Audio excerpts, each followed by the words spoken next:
Hey Patriots fans, if you want to see Toyota's best offers, including those not seen on TV, go to buyatoyota.com. It's Toyota's official website for deals from the official vehicle of the New England Patriots.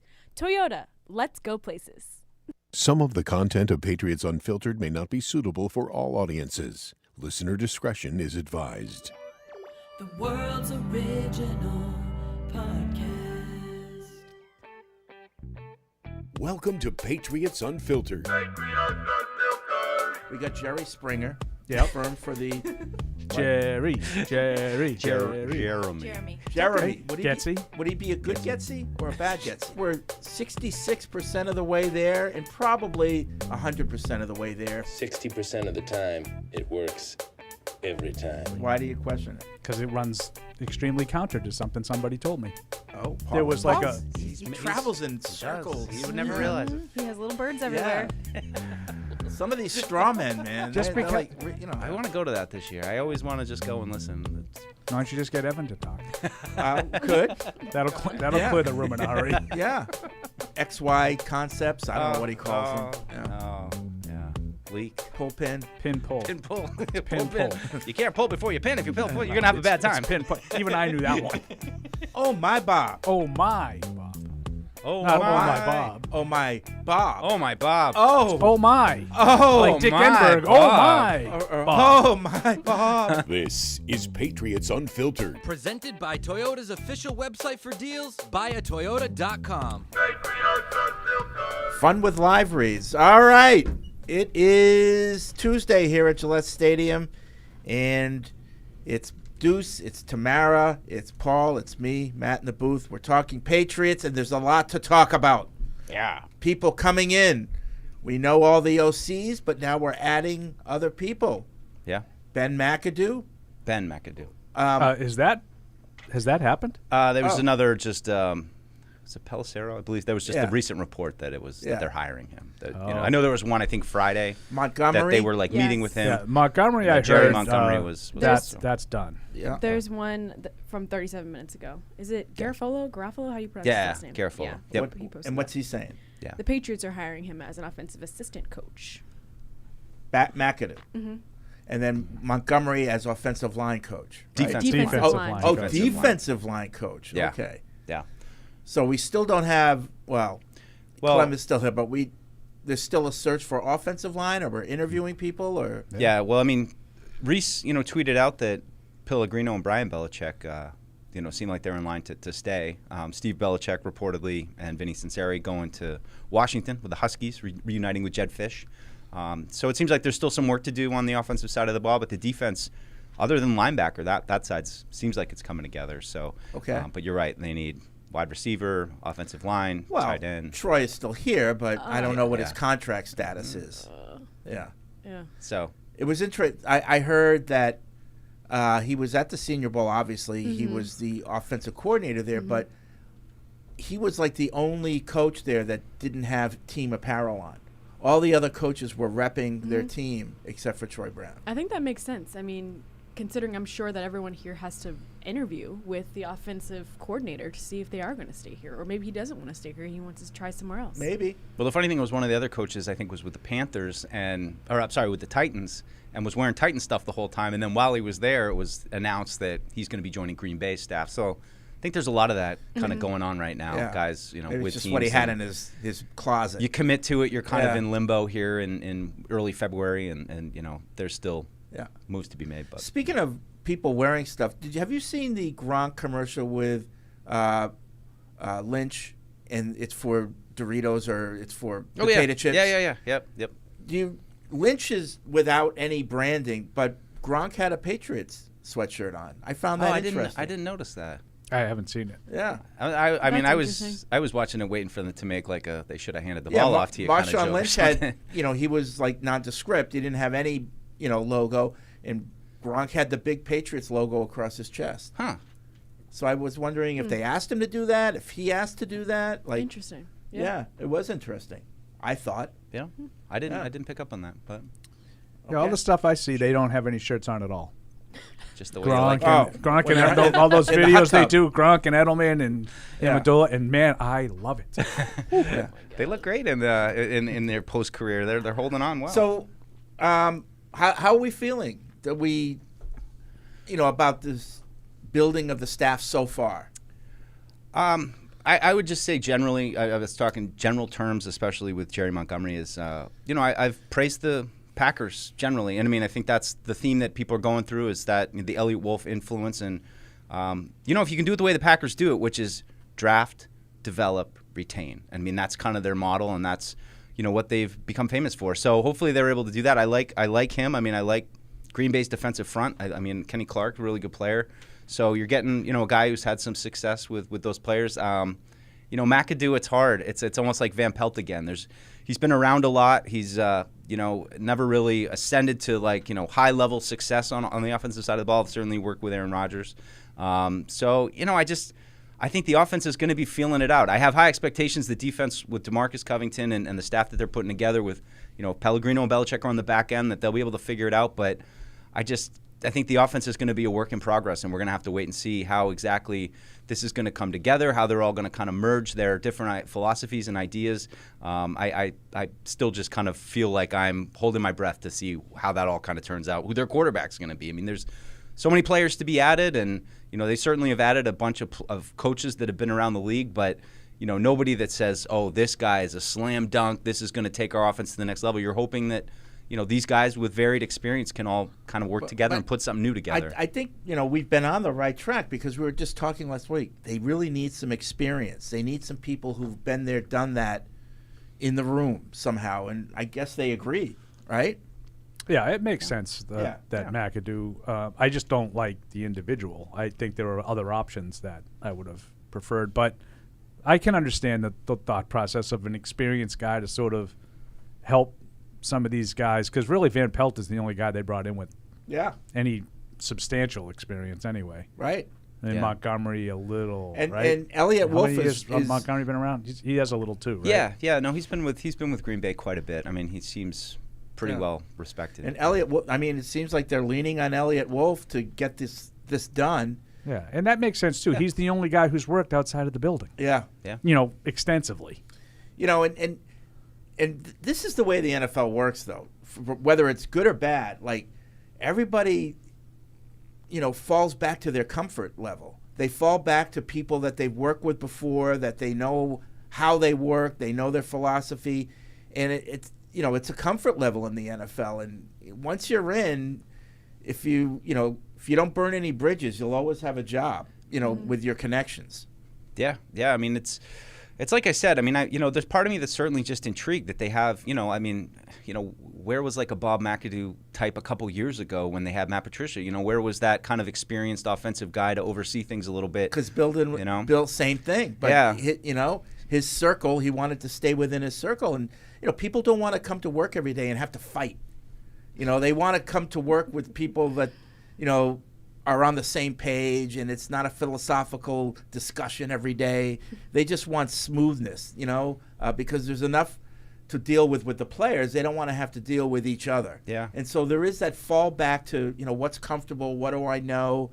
They don't want to take risks. And that a lot of people might think that's not a good thing. Yeah. I feel like you should take a little bit of risk, especially with the way that the NFL has evolved over the past few years, especially in the types of quarterbacks you're even seeing. It's like, I'm hoping that by maybe you're hiring some old school people who have been there before with a lot of experience, but I do hope they're open to taking some risks because it's so different. Well, lately. I think the biggest risk that the Patriots did was Gerard Mayo. Yeah.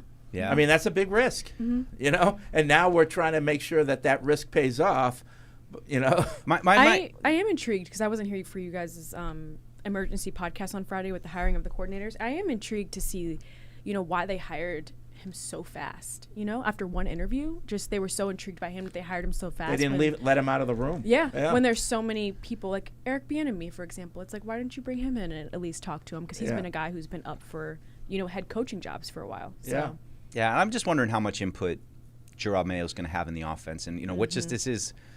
What are those? We won't know. But what are the conversations like? Like, what does he want? Like, what is he looking for? Or is he going to just be like, all right, I trust you guys. You're going to have to kind of run with this. I mean, I hope that's not how it is. I hope that, Gerard at least has some kind of overriding offensive philosophy that he's looking to see them implement. But he's got some experienced coaches, and, I mean, I'm just intrigued generally to get out when we get to see these guys playing, just to see how it looks different than, what we've seen from – I know they've had different offensive coordinators. They've changed a little bit, but I think it was still kind of generally the same. What is this offense going to be? How are they going to build it from the early days of off-season training activities to mini camp and all that? If you're looking for a sneak peek into what Alex Van Pelt does, Evan Lazar has I don't know if it's 10,000 words plus video on Patriots.com. He went in depth on what Alex Van Pelt has done. So it's a good read if you want to get really technical with it.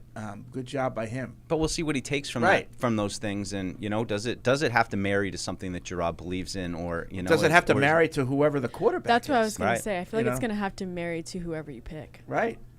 And it does. I mean, I'm seeing things too that McAdoo, I guess, has some respect as a talent evaluator, and so I like seeing those things. I mean, I think that's the biggest thing is more than like what offense are they going to install. It's just like, how can they nail this draft with like 4 guys? How can they hit 4 players that can come in and contribute immediately? I mean, I think that's Oof. Yeah. You're tough. No, that'd be the bar, right? That's kind of like the goal, right? Well, I think it's kind of like the 1973 Steelers. Yeah, to me, you have to hit on 3. 3, all right. I'm a little That's bit a more must. demanding, I guess, but you're the 3rd overall pick. You can't miss on and that. the 3 I'm talking about: quarterback, wide receiver, and tackle. Yeah. Right. Yeah. Yeah, I just need them to get a good player or two, and let's baby steps. 4. We're knocking it out of the park. Yeah.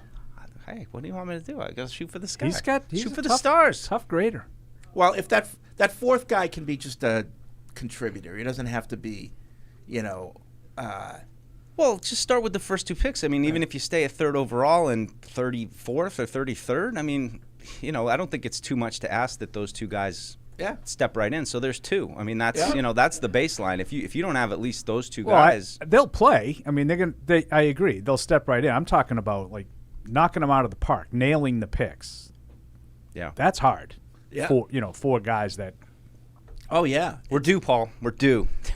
No, but I don't know if we look back at too many drafts and see that many like knock out of the parks. Right.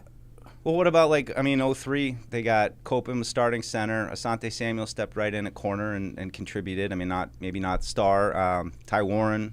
Yep, those are 3 good contributors. I think Absolutely. You could do that. Sure. Yeah.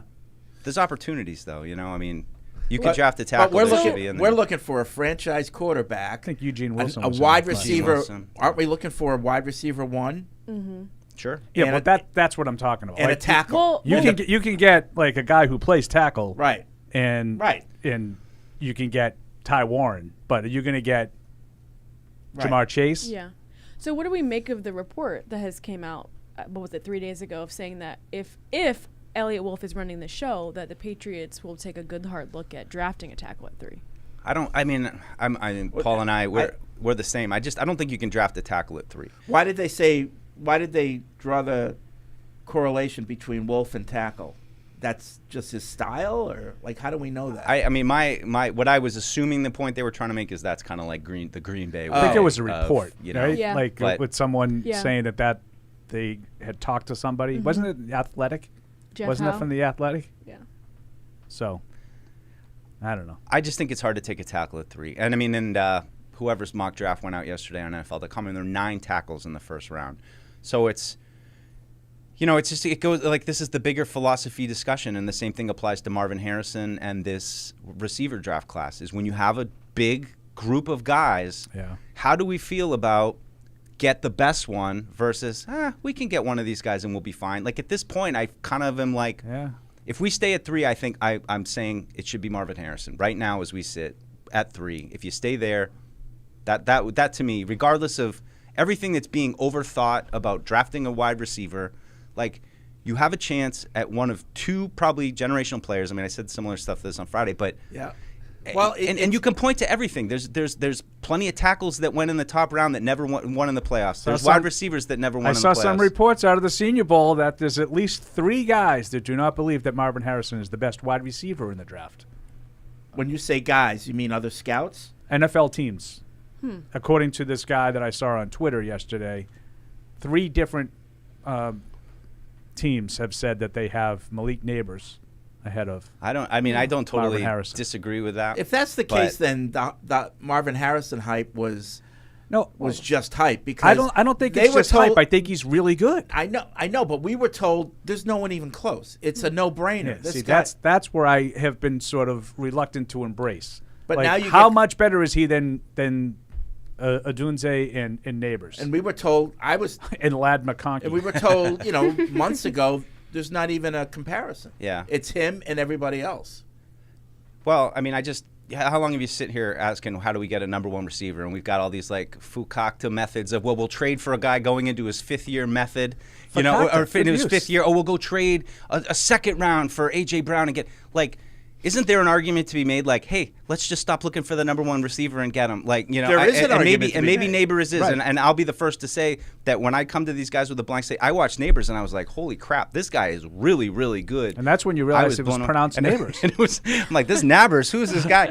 So I get what Paul's saying, but it's at the same time, it's like, and as much as I'm a guy who kind of beats the drum of like every year, 2nd, 3rd round, take a receiver, develop, but there's a big difference between those top guys. And in fairness, if you pass on Harrison at 3, you're going to have a hard time being in position to get Neighbors or Tunze, because those guys are going to go in the top 10 too. Well, that's or the thing. 15. For sure. So, let's just say you take a receiver at 3. What are you left with at the top of the 2nd round?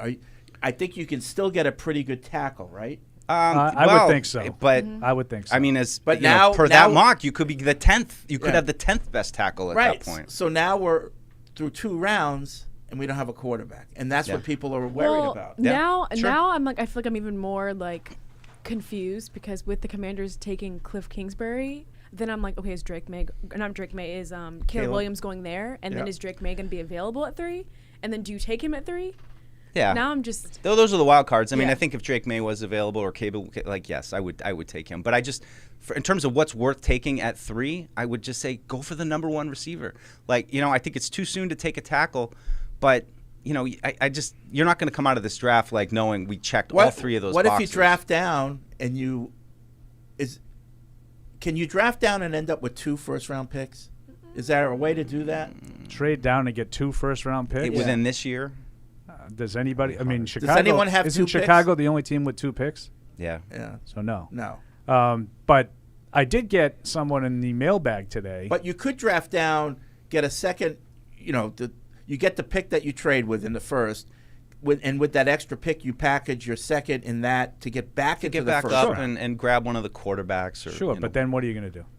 Well, then you could get a good tackle and a good wide receiver in the first round, and then we're still left with trying to get a quarterback. That's kind of my point. Like you're ending up with still the same quarterback problem and probably the wide receiver that you could have gotten in the second round. Then you go the veteran free agent route, or I think my head says trade down a little bit, take one of the top 3-4 tackles, and try to pick up some additional, day 2 kind of capital that you can, if you want to move back up a little bit. So along those lines, and this is what I was starting to say about the mailbag, a guy wrote in, and we've had a lot of that trade down thing. Mike kind of started it, because he wants to trade down.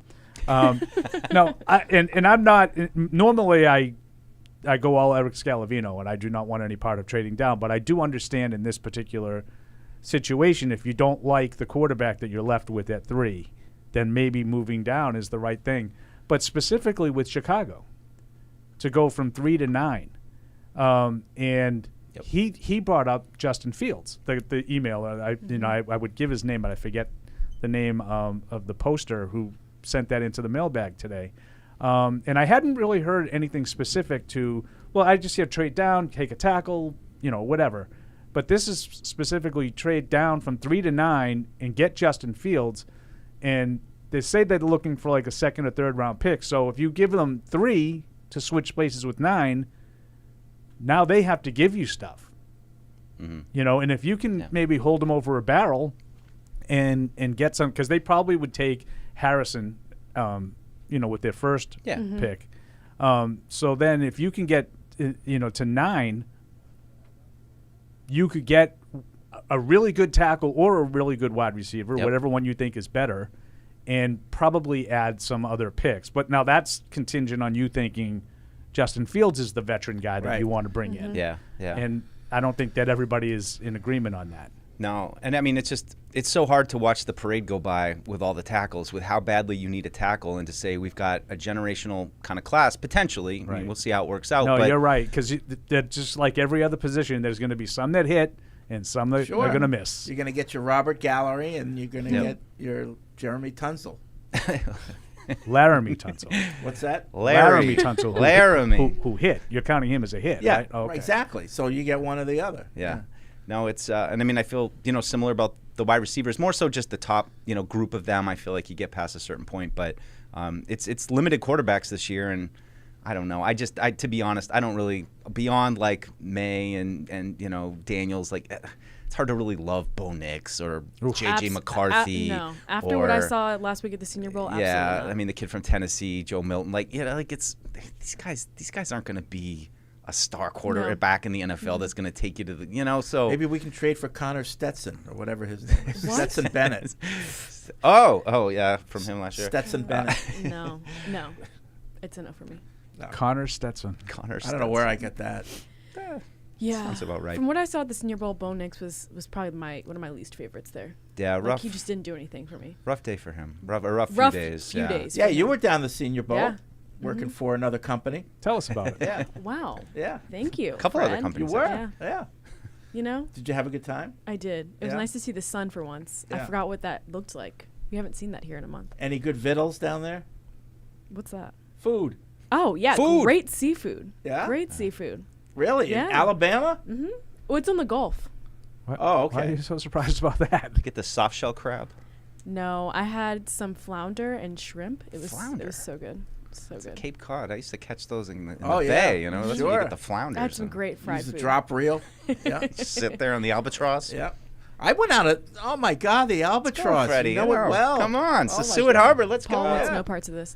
But Just leave him alone. They're on a roll. I think my favorite part of this was seeing guys like Roman Wilson, seeing them outside of their offensive script. I think when you look at who he had at quarterback, very limited in what he was able to do. Obviously, they won a national championship, respecting that. But seeing him be able to go out there and compete with those DBs, especially on those deep balls, was probably my favorite part because you don't get to see that with him at Michigan. He moved up a little as a result of the Senior Bowl. I I'd think. be curious to see those kinds of things, Yeah. like how much movement there is for the Senior Bowl. Which or like most of the good players aren't Well, there. Yeah. listen, you know? we took Sebastian Vollmer because of his Hey, performance in Ramondre the Senior Bowl. Stevenson's from the Senior Bowl as well. Yeah. But and guys like Spencer Rattler, not a lot of talent around him at South Carolina, for example, but he had a solid week. Not saying that I would pick him at 3, obviously, but I think it gives opportunities for guys like that who didn't have the most talent around them or limited talent around them at their school a better chance. Yeah, and don't misunderstand. I'm not suggesting that you don't have good players at all at the Senior Bowl. I'm saying how much does guys really have their draft status impacted by a week of kind of structured practices? Yeah. You know what I mean? Yeah. That's all I'm asking. Okay. Like Roman Wilson's a good player. Oh, yeah. He looked great. You know, if you look at their games, their semifinal win over Alabama, he made by far the biggest play of the game. That catch that extended that game-winning drive, or game-tying drive, I should say, was the play of the game. You know, he was a really productive player for them. I just wonder does he have to go, like, I understand, like, the smaller school guys that have some questions about their competition. Yeah, they can help themselves. You know who did well? Who? My guy. Who? McConkey. He was my favorite. I already made fun of Lad McConkey. I think Is his name really Lad McConkey? I just can't get over that it name. is. Slade I Bolden. just Is there a think, difference? I think know. he gave all the DBs there, especially in one-on-ones, like a run for their money. Yeah. And I don't know what He's it is good in about small him. space. Yes. Like he wasn't like He's like Welker. like he's not like Edelman. huge. Yeah. Like he's not like a big wide receiver like a Tez Walker from UNC, but I thought when he had his opportunities out there, he made the most of it. Get open, catch the ball. Yeah. The two main things about being a receiver. Don't forget blocking. We don't have to worry about that anymore. You remember Fred bringing up Lad McConkey like 2 years ago? I Like like he just kept him. saying Lad McConkey. Like he just kept saying it, and now finally here he He comes. was great. Yeah. He's got an eye for the scouting talent. I do. Yeah. Guys that I really identify How many rounds? normally do well. How many rounds earlier than he should will he be drafted? Oh, I got the 2? over-under at yeah, 2. Yeah. No, he'll be a third-round pick. Yeah, should be a 7th. Yeah. I was gonna say 2 5th. He's giving like Hunter Renfrow vibes. Yeah. Exactly. And that's not no interest. And you know, and I was kind of on guys like that last year a little bit. I think you got Douglas for the slot. I'll take Roman Wilson for that role. Yeah, no, Every quarterback needs a binky, Yeah, according Roman to Wilson's a Dante binky. Scarnecchia. Yeah, but He's a slot guy. He's a binky. Yeah. Okay, if we want only he has if athleticism. we want a binky, I'd rather just get Jacoby Myers back. Oh, poor Jacoby Myers. Did you hear the interview yesterday? With That was tremendous. $1 million. All it took was $1 million. They wouldn't budge. Yeah. They wouldn't That was a budge. really good interview. Usually that Super Bowl stuff is just fluff. No, it was good. Guys, And Jacoby's hawking just stuff. too nice. He was He's so too good. honest and he nice. was good. And by the way, Thomas Myers Dimitroff was really great. good. Yeah, he was really good. I think he might have had like 10 cups of coffee before he got Oh, yeah. You know what's funny? Yeah. You know how I always relate all these things to the different features that I've written in 100 years ago? We did one, we set up for the draft, and that's the guy I remember. Same guy. Like All over the 1,000 place. words a minute, just all over the place. But when you get him down, you focus, and his recall to some of that stuff yesterday was really. Did you catch that at all? I didn't get. I just saw some of the highlights of him. I but saw didn't it see like anything. at night when they were playing the replay. I happened to be clicking around, and I just stumbled on it, and I was like, "Oh, that's Thomas Dimitroff." And I started listening. I was like, "Wow, this is really good." He started talking about analytics and his company that he's in now too. But that was good too. But he also, I think, had a pretty good read on what happened with Belichick and the Falcons. Because obviously he was that there. must have been at the beginning. And he knows all those guys. Yeah. Because they're still there. And he I said missed that, Freddie. It was absolutely, they didn't want Bill coming in and taking their jobs or taking their power. Yeah. So I believe that was the case. I believe that was the case too. Yeah. It was. It cracks me up. Certainly though. wasn't too big like Mike Vrabel. Did you hear that? That was crazy. Okay, so Yeah. Okay. I'm gonna It's very be scary. good on that. Very, very scary. I'm sorry. I just I don't doubt that maybe Vrabel said that. Like No, he felt didn't like, say that. No, but Vrabel maybe felt Yeah. like he's relaying that to somebody. Okay. Do you really think that someone didn't hire him because he's big? That's stupid. That he's too intimidating. Yeah. Yeah. That's Maybe, but that's personality. Right. Yeah. Because he does have an intimidating personality. Yeah. He's the smartest guy in the room. Yeah. All the time. Yeah. And he's not afraid to bust your balls. Yeah. Right. And he's not afraid to tell you. And he That's will my tell- point. He'll tell you straight out. Yeah. And that may have rubbed people the wrong way, but I don't think it's because he's so big. I mean, who knows? Maybe I'm wrong. I don't know. He's a large human being. And he is Arms he are is a so big, he's a long. big guy. Yeah. Right. He's got those 36-inch arms. You know. feel just like I'm the only hanging. one that loves Couple him. of vines. I love him. What? I love him. I just. I was gonna say though. I think it's funny. Like Felger and Maz got both those guys right. Dimitroff went on with that, and then And it's funny because I'm looking at the picture and it's they have the official. What is it? The flagship. They have the Patriots thing and. I mean, I'm sure Dimitroff and Jacoby kind of are aware of it, but for the people that don't realize what they're walking into, felt like you're walking into this whole soap opera that they have going on that you're now a part of, and that you have It was to kind of really good. You Both kind of have to those play with interviews them. were really good. Yeah, yeah. And I don't like that stuff. That's not for me.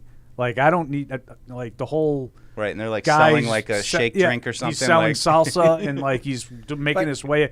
That stuff, Fred's nailing it. That stuff was really interesting. It was good, but I was a little disappointed, Felger, because he was asking you talked about the lateral, and Felger said, do you think that's the reason why they didn't re-sign you?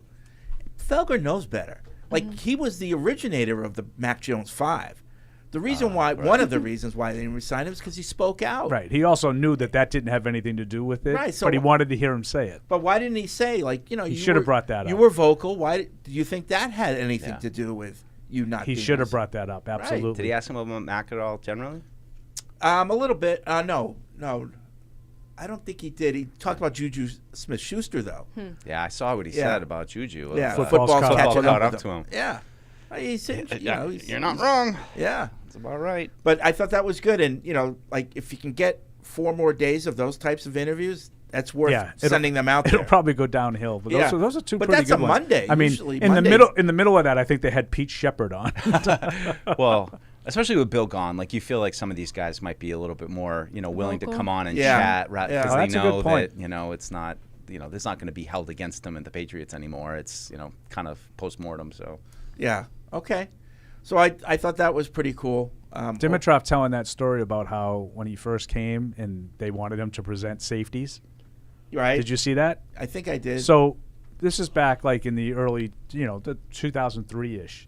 And Bill had them all, all the guys had to like have a different area that they needed to focus on. And so he's like, he was a pro development guy, pro scout. Lawyer Malloy was one of the first guys he had to break down. He's like, it's Lawyer Malloy, So like, I'm overly positive. He's like, and Bill's like, nope. And then, Felger chimes in because Felger is really good at slipping in things that he knows that came directly from Bill from when he used to cover the team. He's like, can't run. And like, oh, yeah. Like, that's why they turned away. They felt like Lawyer had lost a step. And that's why they sort of turned from him. And then he wouldn't, it comes back to the same old thing. It's a tale old as time. Couldn't get Jacoby Myers because of $1 million difference. That was what it was all about with Lawyer. Yeah, they felt like he couldn't run as well anymore, but it would have been fine if he took a little less. Right. Yeah. Right. It wasn't necessarily the player, it was the contract they didn't like. But Dimitroff was like, I'm getting like attacked on all sides, and then they asked him, like, did you hit on any of those? He goes, well, yeah, like Eugene Wilson was one of those guys, Asante Samuel, like, we had some good ones. He goes, oh, so all the good ones for you. He goes, Ellis Hobbs. What about Ellis Hobbs? He goes, yeah, that was mine. That was mine. He goes, he was okay. Yeah. He was okay. 108-yard kick return, right? Yeah. Nah. But it was an interesting, I thought, and Fred's right. I mean, he was like all jacked up. Dimitroff. He's an interesting dude anyway. Really good guy. A little different. Yeah. Really good guy. I had a great interview with him. He's got a company. It's analytics, but it's not game situational analytics. They focus on team building analytics. Yeah. So like it's more who to pick based on analytics rather than what to call in a game. Really? It's not about fourth down decisions. It's more about personnel. Yeah. Like personality kind of tests and those kind of things? I don't know. I thought it was more about like the best ways to build your team in terms of structure. Team building. Yeah. I don't know. Well, but he also he was really good. Like Felger, he despises the analytics, and they're talking about the fourth downs with Detroit and stuff. And Felger goes, when the nerds, and he's like, well, just so you know, I have a bunch of those guys, and they embrace it. They like being called nerds. And he goes, I get the propeller on the propeller hat. heads. All right, 855-PATS-500 is the Ace Ticket Hotline. Web radio at Patriots.com is the email address. Anything else before we open it up to the listeners? We got obviously Super Bowl this week. They had opening night last night. I didn't hear any. I didn't watch it, but I didn't hear any big news coming out of that. It's gotten smaller. I like honestly, like I remember it, like, and probably because it was Patriots, but like it used to be like kind of during the day, and it just felt more like accessible. They now changed it's it. like They changed it tonight a while buried ago. it. Well, when we were still going, they changed it tonight. Do you think of it because of the kind of head-to-head with the Grammys almost, that it was kind of small? Because I feel like the Grammys took up most of the chunk of everything, and the Taylor Swift news about her album coming out. Like, it was just a lot happening. That was Sunday. The Grammys were Sunday, right? I saw nothing. Yeah. But it was all the way in LA, so I'm wondering if like people like didn't want to go there straight to Vegas. Like, I just feel like there was a lot going on. I don't know. I mean, I woke up this morning and all of a sudden I'm like, oh, media night was last night. Like I had completely forgotten. Well, they don't call it media night. No. It's Opening night. Opening night. Yeah, and it's I've always wondered this, like if that's one of those events that truly is only of interest to the two cities that are involved. Yeah. Because I could not care less about that whole thing, like any of that went on. Just all the silly questions last night. And I always think like, well, when we were doing it, the Patriots fans were eating it up, I would assume. Yeah. And, and all the different, the Rams, Eagles, Panthers, whoever the case may be. But last night, like, I saw like one quick thing where they had Kittle and Kelsey together on NFL Network, and that was, kind of goofy, funny. But is there any like thirst for that outside of those two markets? I really didn't hear much buzz. The only coming thing out that of it. came out of it was the news about the Eagles in Brazil. That was like the biggest thing that came out of that. That they're going to host the opening week. Yeah, Friday. That was like the biggest. They're not on our schedule, are they? No. I checked. I was like, wait. Well, you want to go, huh? Yeah. Well, I not that I think it'd be good for the team, but well, that was like the maybe. biggest piece of news. We probably have enough to be dealing with rather than getting ready for a game in Brazil in week one. Yeah. I mean, there's a lot of logistics. I think it's interesting that they're doing it in week one. It is. That's a lot on a team. I mean, passports and it's more than just your average road game. Obviously, So it's a big burden. And it's going to be Friday night Yep. instead of it's the a usual Friday. Thursday kickoff. And then it's just Eagles, so nobody's. It's the is it the actual kickoff? I don't know. kickoff game. Maybe the kickoff game's Thursday, then they play in Brazil on Friday. That's what I was thinking, Yeah. but I didn't even I really don't know. consider it. That's You what- might be right. No, Mike. I think it might be Thursday, Friday, then Sunday. Raise the banner, probably. They- Whoever I'm wins. telling you, they're working. They're working toward 7 nights a week. They're going to ruin it. There's going to be some kind of permutation they have to figure The out. thing that makes the Just NFL can't the do that. greatest is how important everything is. But we're so worried about safety. Yet we're going to, have guys playing on 5 days rest, 3 days rest. No, they're not going to do that far, but close. Close. But it's going to be this weird thing where there's weeks, but it's just kind of Oh, all I don't rolls want into that. each other. I and don't want it. Okay, last night's game was week 12, but this is now week 13 as we play here on this Saturday game, something like that. Well, the other thing that came out is not the Chiefs get to play at the Vegas facility, which is the Taj Mahal. But the 49ers are at UNLV, and I guess they don't like the field. The field is soft. Yeah. They say it's too saw that. soft. A lot Yeah. of rain down there. I don't know if you've been watching the news in Oh, LA. the weather's but awful. LA is like mudslides. It's and not in LA. more- It's in they're Las in Las Vegas. Vegas. Oh, I know. Well, I'm just saying Southwest all right now is Oh, okay. getting pegged with Yeah. storms. Well, they're right getting now. it's like 50s and 40s in terms of degree, and there's rain in Vegas, and Yeah, well, they had a natural grass surface put in over the top, and I think that's part of the problem.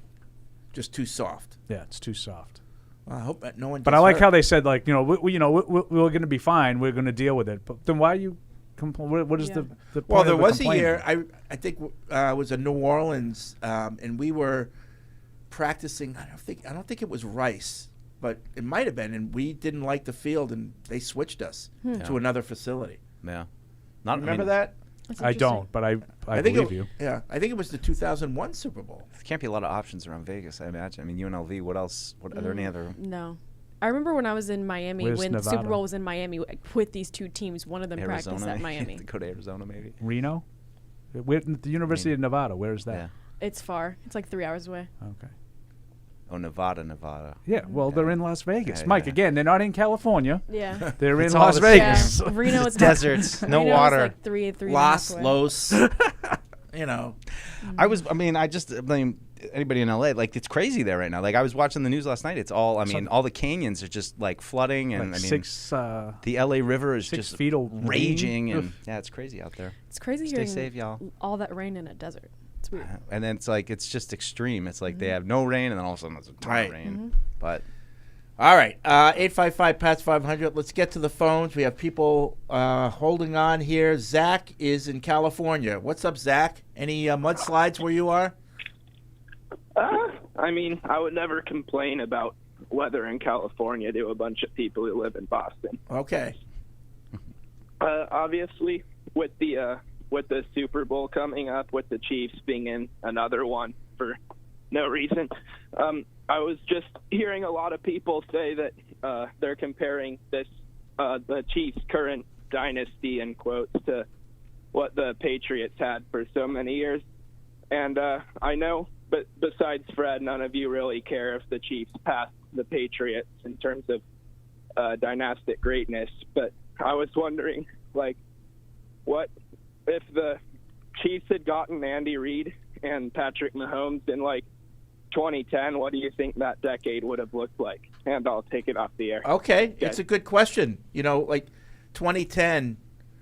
How different was the game then than now, or would the two of those change the game? Is Mahomes that good that he would have accelerated what we're seeing right now in terms of the offensive league? I'd like to bring it back to 2000. What if Reid and Mahomes were there back then, when you could still kind of rough up a receiver and that type of thing, and they didn't have all the rules that protected the quarterback. What would it have been back then? Yeah. They still would have been great, but that would have been cool to have him head-to-head with Brady back then. yeah, I don't want. No thanks. Just I like just only having to deal with Peyton Manning and kind of Phillip Rivers. But more AFC dominance, and we'll see with the Chiefs. They're going to write their own story. I think everybody's just always in such a rush to stack and compare, and it's it's gonna be an interesting story for them. Patrick Mahomes. What if he has a season like Brady did, where he, midpoint of his career misses a year? Yeah. And what I won't do is be one of those people that say, "Oh, Mahomes wouldn't have been good in that era." No, he would have been good in any era. Oh yeah. Yeah. No, for sure. That's. But we'll see this week how they do. He would have been the slinging Sammy Baugh if he was playing back in the 40s or whatever. He's just a natural athlete. Arm talent is unparalleled. Yeah. I would say Rodgers to me is the only guy that had comparable arm talent. Just strictly arm talent. With that. Just such athletic guys that. Yeah. Throw from any angle, any slot. Right, aren't necessarily runners, but. Yeah, pick their spots and can get those critical first downs with their feet when they have to, and just unbelievable pocket awareness. And when the game's on the line, that's Brady's thing. Mahomes is deadly. Well, he's deadly. Kansas City in 2010, like everything changes. Right? Like you're just adding Mahomes and Reid. Yeah. So were they similarly terrible? Like I think the year before Reid got there, they were like 2-14. So, was that just because they were poorly coached? I don't think so. I thought that their offensive line fell apart. Like they had this really good O-line and they lost a lot of guys. I don't know. I don't remember. Yeah. Yeah, I'm sure that was at the offensive line. No, because they were this running team. Remember they had Priest Brody Holmes. Croyle playing quarterback in 2011? When was Priest Holmes on the team? Oh, man. Priest Holmes, that was like early 2000s. Oh, was it? Okay. It's like 03, 02? Also 7 years earlier. Okay.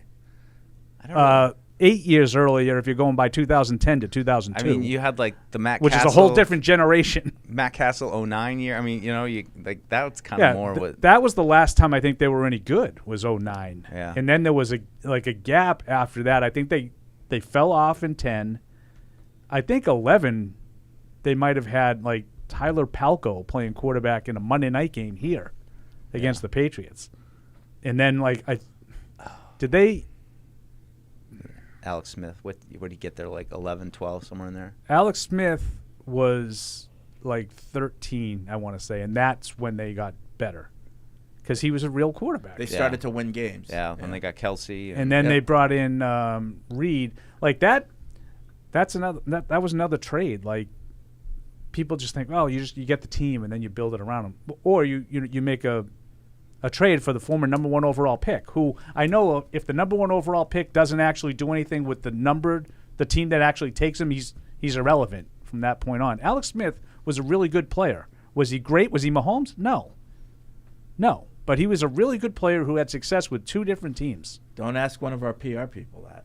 No, I know. It's like a very odd reaction based on Alex Smith's reputation. Yeah, as around the league guy. as one of the greatest guys ever. Yeah, it's a very odd. I'm good with ever seeing his leg again too. I think we just cover that sucker up. That is gross. Like cottage cheese. Eric's in New Jersey. What's up, Eric? Hey, how you guys doing? Eric. I know as we were talking about the wide receivers. I guess kind of like harp off my point last week. I just think there's only a few game breakers as far as the top of the draft. And I know Paul, you mentioned it earlier, where if you trade back, you may miss out on one of those guys. But I was going to say, with all this trade down talk, and I know, Paul, you're probably going to hate this one, but what do you guys think about bringing Carson Wentz? You're right. Deal just on a win? You're right. I would hate that. Yeah. No. I mean, I just think he's such a better upgrade than Jacoby. I think you know what Jacoby is. Yeah. I mean, what's the expectation? I think those are the same. Yeah, I was going to say, I don't see much difference there, And I think Jacoby Brissett might make less mistakes. I just think if you were drafted, like I said, if you were to go that second round or whatever third round, you get that developmental guy. I think it gives you a chance to at least get your wide receivers up to speed, and then even then drafting a wide receiver. I mean, there's a log jam. I mean, I don't think you're going to be able to move Parker. I'd rather have Gardner Minshew than Carson Wentz. I'm being serious. Oh, I would absolutely. No. I'm being serious. And I think nothing of Gardner Minshew, but absolutely. If they just need a placeholder, I would love it to be like Kirk Cousins, but obviously, that's expensive. Yeah. Can I just squeeze one last question in there? Yeah. I'll take it off the line. Again, the wide receiver position. You have Pop, Juju, Parker coming back, and then you can pretty much get rid of Taquan and Butte. But if you were to bring a guy in, how's he going to work the snap to? you guys are talking about bringing in a Roman Wilson, a slot guy. How are you going to work that? When you have Juju and Pop working mainly off the slot, and I'll take it off the line. Thanks. Okay, guys. thanks. I think he's better than both of those guys. I was going to say any one of him those out. guys is dispensable. Right. Oh, yeah. Right now, I think he's better than both of those for guys. Now, he sure. might not pan out. There's, there's a risk in the draft. Who knows? Of course. But I I think he's more talented than those I think guys. the aim should be to bring in a guy who's better than all of them. 100%. 100%. I mean, yeah. and that's why, Booty probably going to be off the team, I would guess. But I mean, right now you're looking at it. You got Parker, Thornton, Smith-Schuster, and Douglas. I mean, if you in most rosters, that's your, but you got to push one of these guys off. Exactly. I think, Douglas is the only one that really has a role, and he's a slot guy. He is going to come in on third down and play in the so. I don't know about Parker. I've kind of resigned myself that they're just going to play Parker at the X this year, and he's going to do what he does, and he'll be hurt a few games. You have to get Juju out. You have to draft a guy that can play the Z and can move around and play off the line of scrimmage and do all the kind of Deebo Samuel stuff, but play every down. That's what, when I look at the draft, that's what I would ideally want, is a guy who's explosive, who can do a bunch of things, that can take handoffs, that, all that kind of stuff, and can be the every down kind of, and they don't have that on the roster. And that's another part, people always fixate on the cap space. That's another way cap space can be used, is you can get out from bad contracts because you have the cap space to do it. Yeah. And if Mike is right, I look at it, doesn't mean I'm right. Roman Wilson might be the next big bust. Who knows? But I don't really see a lot of comparison between him and Demario Douglas, skills-wise. I would be more than happy to have both of those guys on my team and say goodbye to Juju and Parker. Yep, agreed. Now, Juju in particular is going to cost you money to say goodbye to, but you have cap space. Yep. And you need young guys to step in and play. And the Chiefs, by the way, that Matt Castle year in 10, they went 10-6, and they went 7-9 and 2-14. And that, I think, is around the time that Andy Reid came a little bit. Yeah, I think Reid came in 13, and they went immediately from 2-14 to 11-5 with Alex Smith. Who was it? Herm Edwards? No. It was Todd Haley and then Romeo Cornell. Oh, right. Eldred's in North Carolina. Hey, Eldred. Hey, Tamara. Hey, fellas. How y'all doing? All right. Hi. Hey, Eldred. Hey, Paul. Sir. I heard you earlier. I agree with you about the offensive side, who they got, but I don't know why I got an echo. No, you're good on our end. Yeah, it sounds great on our end. Yeah, but I got an echo on my end. Sorry. It's hard to work through. I've done it. Just talk and don't listen to yourself. But according to the draft, I hope they do what they say. I think this Lance guy, get Marvin Harrison on 3. But please don't trade up get no Bo Nix. I still say. Boo. Huh? No, Nix. Bo Nix at 30. No Bo Nix. Yeah. No Bo Nix. We're going to nix that. No. Yep. That's good, Fred. But Paul. Yes. Wide receiver, top of the draft. Yes. Harrison. Yep. Duze. Yep. Davis about 3rd. And then it's that guy from Texas, the other guy. But other than that, that's. Yeah. Rest of them are good. Really strong class. I agree. Really strong. Yeah, Yeah. really strong class. Yeah. But you get Johnny Wilson in the 3rd too, 6'7" from Florida State. Yeah. And that's better than Parker, and that's better than Juju. And you can use them. Yep. All right. But I'll let you go ahead there. Y'all have a good one. Okay. Right. Thanks, Eldred, Big E. Chiming in, our wide receiver I'm with the expert, Big E. Eldred. I think there's a lot of good wide receivers. Well, I feel kind of insulted. I did a whole thing on we should draft Marvin Harrison. I didn't even get a shout out from Eldred. He just wants to call and yell at me about when I'm wrong, but when I come on his side of the street, he doesn't say, I don't get dapped up at all. Jackson's in Alabama. What's up, Jackson? Right. What's up, guys? Hey. I have a little bone to pick with Fred, though.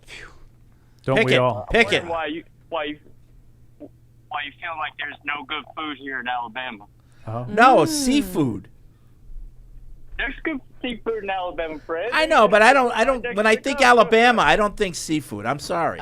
I didn't. No, it's all good. Yeah, it was. It was great. It was right on the golf. There's good food in Alabama. I'm sure there is. Absolutely.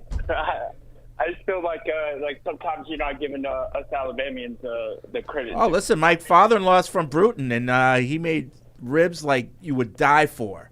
Yes, sir. Yeah, Yeah, that's the hot spot here. It's ribs and barbecue and stuff. Absolutely. But I just wanted to comment on Jacoby Myers' interview.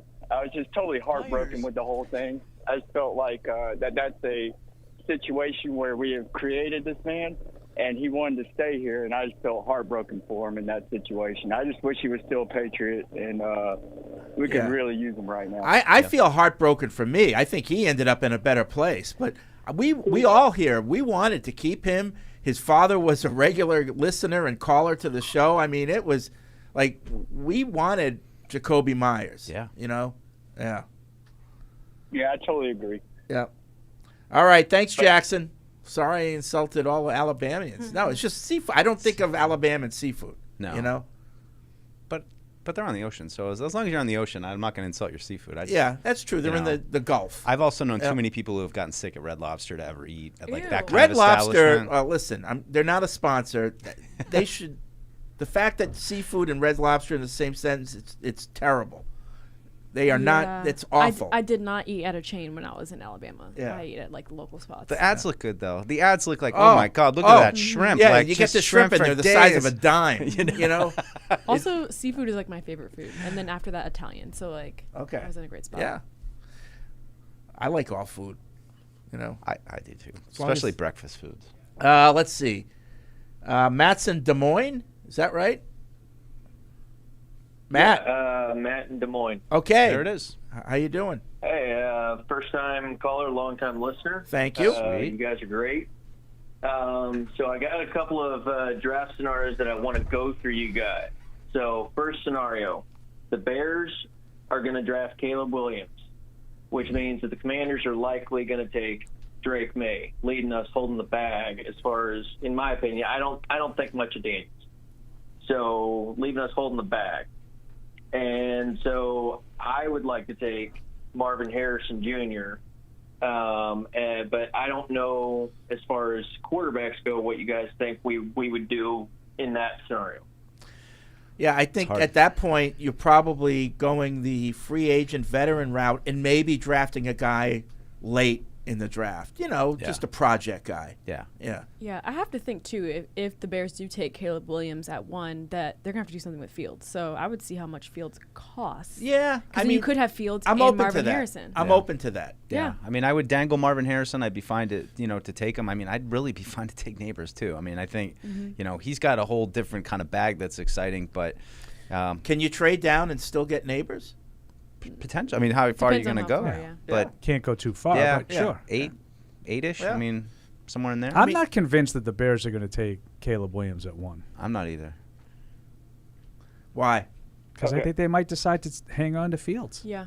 And I just think that Cliff Kingsbury thing is just fishy. That would be monumental because then you're guaranteed one of the top 2. It just makes too much sense to me. Like, it's what I would do. I would take Marvin Harrison, take one of the receivers, take a tackle, give him 2 big pieces, and if it doesn't work, you can pick a quarterback. I'm predicting Caleb Williams falls a little bit. Yeah? Just one. Well, just what a is 2. what is a little bit? Out of the top 3? I think he's going to go to Washington with his coach. Still within the top 5, but he could be as much as 4. Really? I think he's 1 or 2. I think he's going to go to Washington because of his 2 would coach. be the I think surprise. 2 is the absolute 2 would be the lowest he could surprise go. to me. Yeah. Yeah. Because what Tamara's talking about with Kingsbury, Yeah, I it think just doesn't make any sense to makes me. sense. Yeah. But with the So you Bears, think that Even though he cried.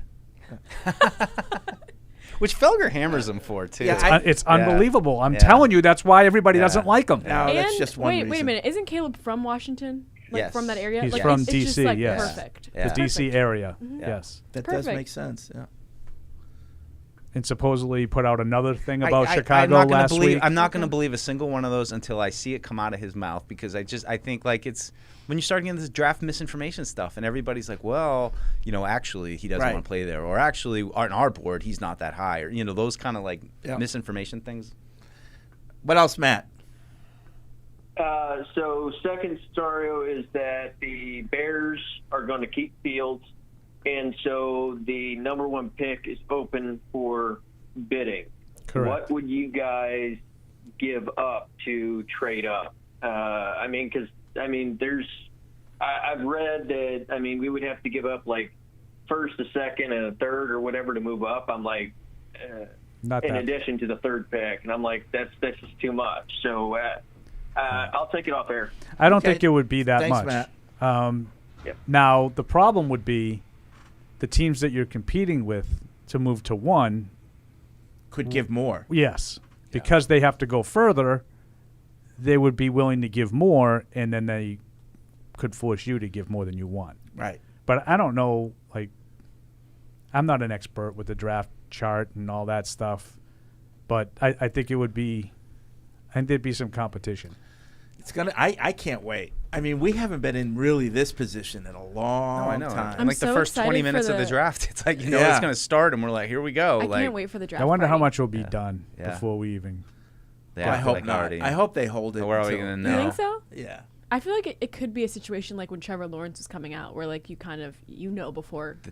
I don't think it's going to be that. You don't think so? No, I'm talking about trades. Yeah. I wonder if these trades will be done before. Oh.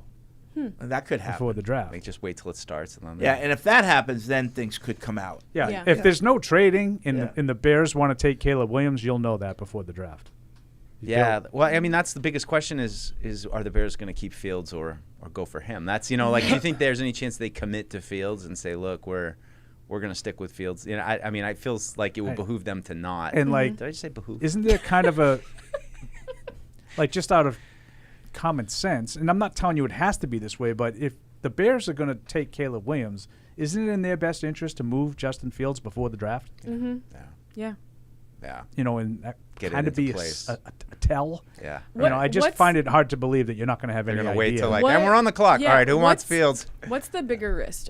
Paying Fields, the same situation that, obviously the Giants were in with paying Daniel Jones, paying Fields, or starting all over again from scratch with Caleb Williams. Yeah. That's where it's like. Right. And they don't have to make the decision now on Fields. He's only going into his 4th year. So they could franchise him if they kind of like him, Right, but you could put that off for another whole year. No, I'm saying, if they kind of like him, then the next year or they two could if you want to pick up his 5th-year right, option. He's the 5th-year option guy too, right? Yeah. So that'll give you a little bit of a signal. At least I don't know. I stick with what I said earlier. You invested a first-round pick in Fields a few years ago. It's been up and down. But you have so many other pieces. Like, if you take Caleb Williams, you're just kind of starting over again, and sure, you can get him some help with the next pick. Right. But not the way you could put 2 different guys around Fields. So, I feel the same way about the Patriots, where it's like, we got to get a quarterback, we got to get a tackle, we got to get a receiver. You're not going to get all 3 at a high-level starter position. So you have to kind of bite the bullet on something maybe, and you might have to say, and even I was just looking back at like when they drafted Calvin Johnson and oh God, what was the name of the quarterback? Joey Harrington? No, it was the journeyman guy with the big head who was in Detroit for a long time. But that is a Fredism if I've ever heard one. I got to figure really this tries one to out. squeeze into Journeyman a helmet. with a big head. The 2000. Hold on. What year was this? This would be the 2007 Detroit Lions. Journeyman with a big head. Hold on, I John can't. Kitna. John Kitna. Oh, good ball. That's it. Wow. Right. Really had to stuff his Kitna. noggin into the helmet. I have never really noticed his noggin. Yeah, I guess he kind of. But that's the Fredism ever. Yeah. I love that so much. As a big-headed American, that's what I recognize. That's true. You do have a big squash. I do. Not as big it must as be Andy's. that chair. Not as big as Andy's, which I'm proud to say. It's that seat. But that's like, if you got to bite the bullet for a year, and I just, the people that are just so, well, you can't take a receiver. Who's going to throw it to him? Somebody will throw it to him. Like, it's fine. Like, the amount when of you find somebody to throw it to him, now you have your receiver. The amount of definitive opinions when it comes to the draft is really amazing. Like, you can't take a quarterback there. You can't. It's such a risk. I know. Well, and then you go back and look, and it's like no more of a risk than any other position. It's all I risk. agree with the Fred theory that it hurts more if you're trying to make the quarterback and it doesn't work than if the tackle didn't work, you know, but it doesn't cost you any more financially. They're all slotted. No, and I mean, 2 years later, how do you think they felt when, they got Matthew Stafford and now, all right, I mean, granted, it didn't work out great, but like, for everything that you're going to tell me the Patriots can or can't do, there's an example of the opposite working out. And for everybody, and look, there are no can'ts. No, and if everybody's like, you got to build in the trenches. Sure, I get it, and they definitely, they're so barren with tackles. They need to get one of those guys. I'd say more than anything, given what this class is. But there's something to be said for just taking something that you know is a key part of what teams need this year, and you've got a chance at 3. You don't get the chance to be at 3. You get to be at 3, you get the top choice of all the wide receivers, and I'm sorry that it's not that, definitive position that can remake, but it's a necessary one, and you've got a chance right now to maybe get one of those guys, so that's the benefit rather than, it's such a burden that we have the third overall pick, but we don't have a quarterback there, so we can't take a receiver. We got to, in reality, it's like the perfect year for it because there are, a lot of times you get that pick and there's no option to take a quarterback. Yeah. Mm-hmm. The Kenny Pickett year as an example. Well, that was just 2 years ago. Yeah. If this was that year and you had the third pick and you got stuck with that, and you had no opportunity to take a quarterback. At least now there are 3 guys that everybody seems to be in agreement are worthy of conversation in the top 5. Mm-hmm. Yep. All right, Paul's Food's here. Wait, Paul has to wait 1 more minute to eat his food because I have a message from we have one a of message our friends. from Tamara. Oh. It's not from me, it's from Bridgestone. I'm not going to wait. Bridgestone, our official tire of the New England Patriots, is proud to partner with Sullivan Tire, New England's headquarters for quality Bridgestone tires. Visit sullivantire.com to find a location near you. Isn't it time to get exactly what you want? Welcome to Red Hot Deal Days from Verizon, where you get your pick of our best deals. Like My Plan, where you can pick the perks you want and save on every one. For limited time, bring your own phones to a Verizon store and you can get My Plan for our best price ever. Get exactly what you want in your phone plan and only pay for what you need. Bring your phones to your Verizon store today and get My Plan. These deals won't last. It's your Verizon. As I think back over the past few seasons, I wanted to thank my most trusted game day teammate, Tostitos. As I recall the last-minute grocery runs and late-night dishwashing, the salty defeats and spicy victories, I realized it was all thanks to my teammate, Tostitos. It was always you, Tostitos. Team up with Tostitos, the official chip and dip of the New England Patriots. What's up, everybody? 2003, the Super Sequel, Part 2, available now, out wherever you listen to podcasts. Let's have a listen to Part 2. Damon Heward will take the snap, go to a knee, and that is all she wrote for 2003's regular season.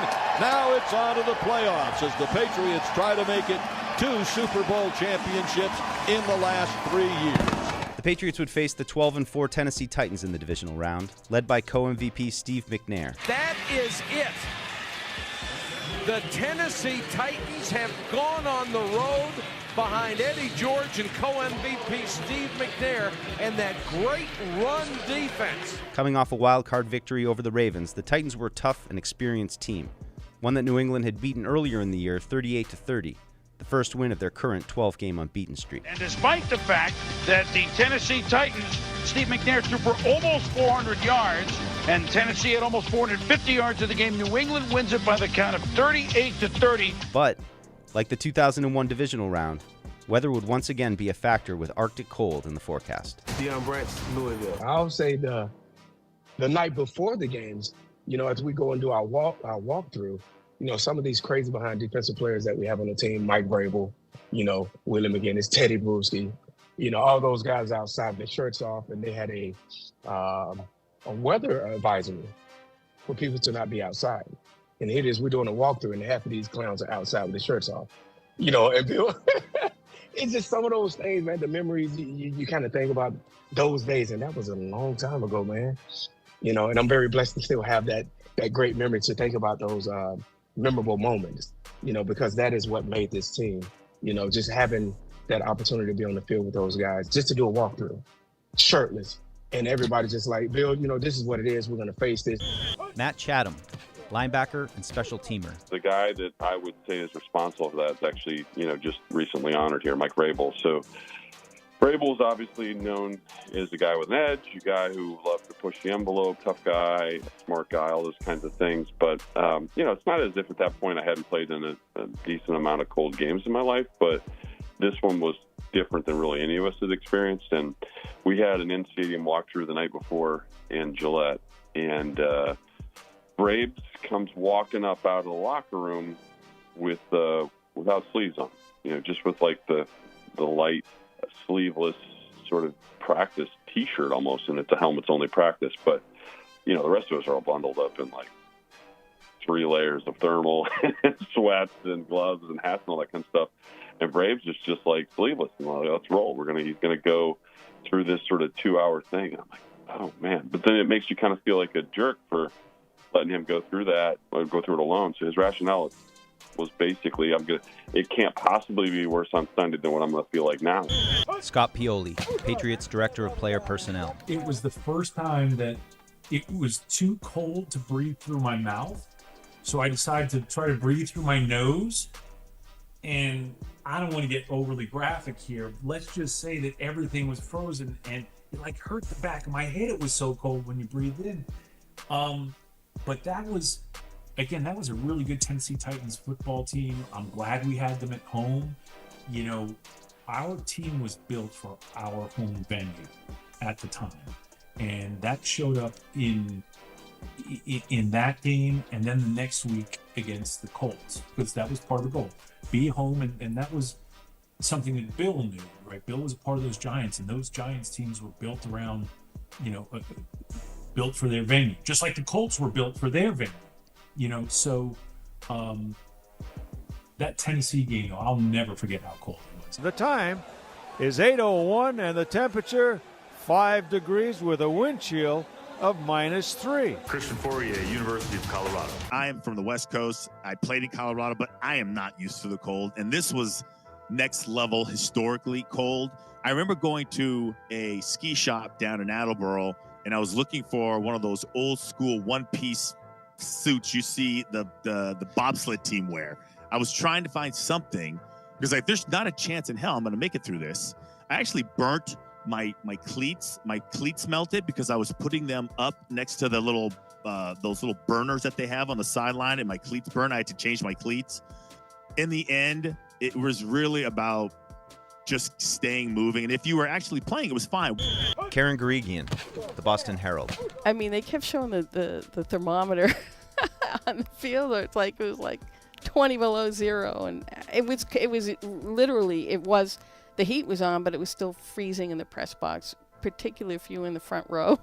We were sitting here, and I wondered how many fans would stay away because of the low temperatures. But as I look around, not many people did stay away. They're here. They're excited. Nick Fitzy-Stevens, Patriots fan and personality. To go back to the Super Bowl, the New England Patriots were likely to have to go through the co-MVPs of the league. Let me repeat that. There was no cupcake schedule. There was no softie. There was no cakewalk. The Pats would have to defeat the co-MVPs of the season. They would get their shot to do it at home, and as it turns out, the tougher of the two games would be the divisional round game, a Saturday night affair against Steve McNair and the Titans. McNair, quarterback draw. He has room and has the first down inside the 5. Blitz coming. Eddie George, first down and more. Demps saved a huge gain. The conversation all week leading up to the game wasn't just how are they going to stop Steve McNair? How are the Patriots going to handle this awesome offense?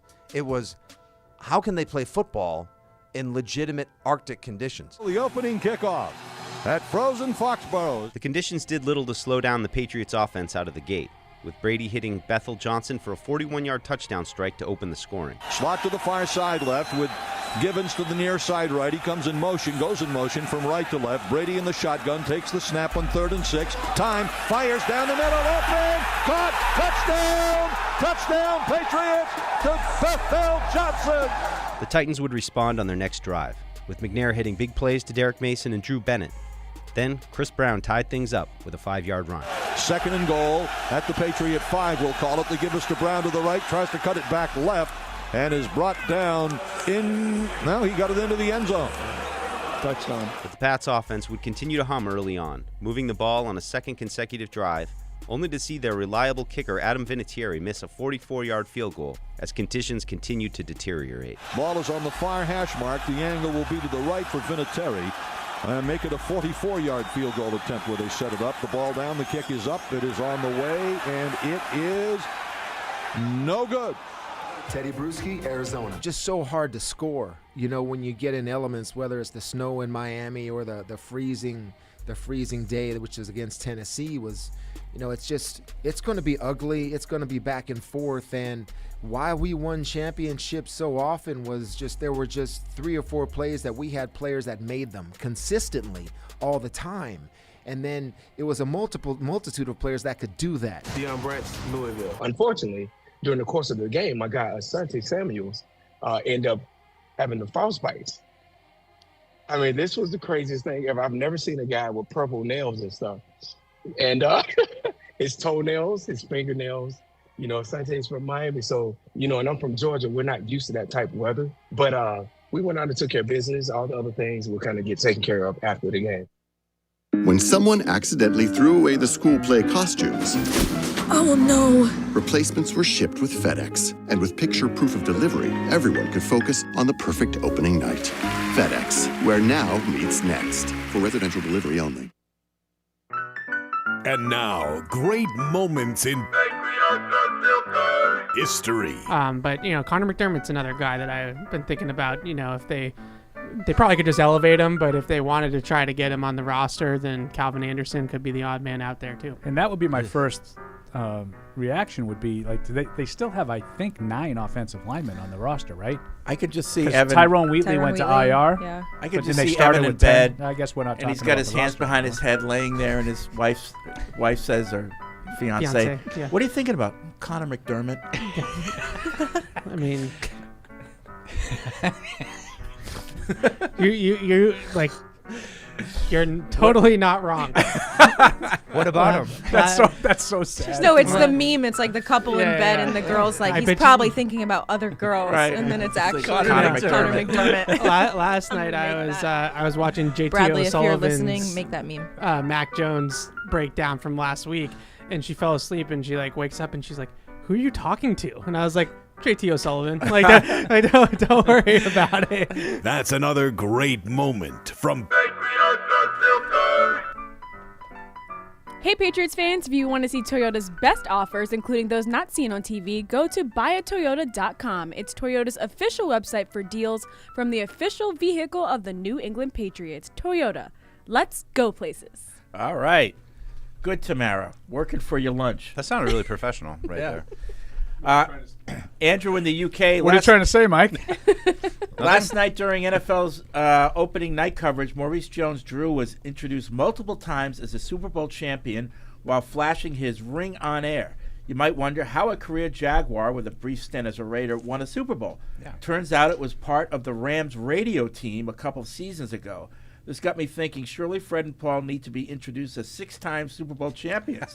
Also, given not many people in the world have such a resume, when are the Pro Football Hall of Fame candidacies for you two beginning? Paul's already in a Hall of Fame. That's true. That is true. The Right. BU Baseball Hall of Fame. Yeah. Not the whole athletic Hall of just. But just the we baseball shouldn't sell Mike Dussault short. He and his That's right. fellow teammates at Holy Cross were honored at 25th. Yeah. 25th. 25th anniversary of the MAC title. Did they give you a memento? No, we got a cash bar, I guess. Cash bar? Bar. Even we had an open bar. You can drink in the Heart Center now, so they got an alcohol Yikes. license there. So that was great. We got to walk out between the second and third period. You did the old little "Hi fans." Yeah. We couldn't hear anything they were saying. Yeah, big clap. And it's funny though, because some of the guys, I'm pretty old now, but some of the guys are still like, "Oh, we're gonna go out after the game." I'm like, "I'm not going out. Like, I gotta drive home." And then they're like, "Oh, the hockey players all want us to come to the hockey house." I'm like, "Those days are gone for me. I'm not going to a college hockey house right now." No. Does it smell? Do they really smell the college? Oh, the gear. Oh, there's nothing like gear. hockey. Oh no, Hockey equipment is a stench all its own. It's the worst. The worst. Let's go back to the phones. We'll go to Tim in Boston. What's up, Tim? Hey, speaking of hockey, congrats Northeastern on reaching the Beanpot Finals for the 6th straight year. Yeah. How about that? A little close, though. A little too close. Yeah, But I was not happy about the last draft, night. if You're Drake right. May is there at 3. Yeah. I think I want him, and if not, I want to trade down. We can't fix this offense with one pick. We got to stack up top 50 picks so we can rebuild the line, get some weapons. And if we trade down, I'm not interested in getting one of these round 2, round 3 quarterbacks. Yeah. Give me Jacoby Brissett. It's not worth taking a flyer on these guys that aren't going to work out. I'll take it off there. Thanks, guys. Okay, thanks. Yeah, so I'm in between there. If you have to trade, if you can't get a quarterback at 3, obviously you're going to have to get someone to play this year. I get it. But that doesn't mean I'm not interested in like a third-round quarterback. I'm not interested necessarily in J.J. McCarthy, Bo Nix, Michael Penix, whatever. Maybe you could sell me on Penix, but I think it's just smart business to take a quarterback somewhere, and I'm not talking about a flyer in the 7th round. I mean, like in the middle there, 3rd round, like Joe Milton. Yeah, like, it's that you, second you level. You never know when a Dak Prescott's going to emerge. Yeah, but it's like the guys you mentioned, like McCarthy, Penix. I'm with you on Penix. Like I could probably be talked into him, but I feel like him and McCarthy and Bo Nix are like guys that. It's probably not going to work, but maybe. Right, and what I don't want to do, and I agree with the caller there, like I don't want to take one of those guys and think, that's my quarterback. Starter this year. He's right. going to start for me this year. 100%. No, that to me is every bit as much of a project as Joe Milton or anybody else. 100%. Like, if they were going to – if everybody thought they were going to be frontline starting caliber quarterbacks, we'd be talking about 6 or 7 in the top 10. Yeah. Not 3. Now, maybe these guys will jet up the board once, the combine comes and the pro days and everything. Maybe people will start saying, hey, we're selling these guys short. And that could happen. I mean, was it 6 the record? 6 first-round quarterbacks? I don't know, yeah. It's happened a couple of times. Obviously, the famous one of 83 with Elway and Marino. But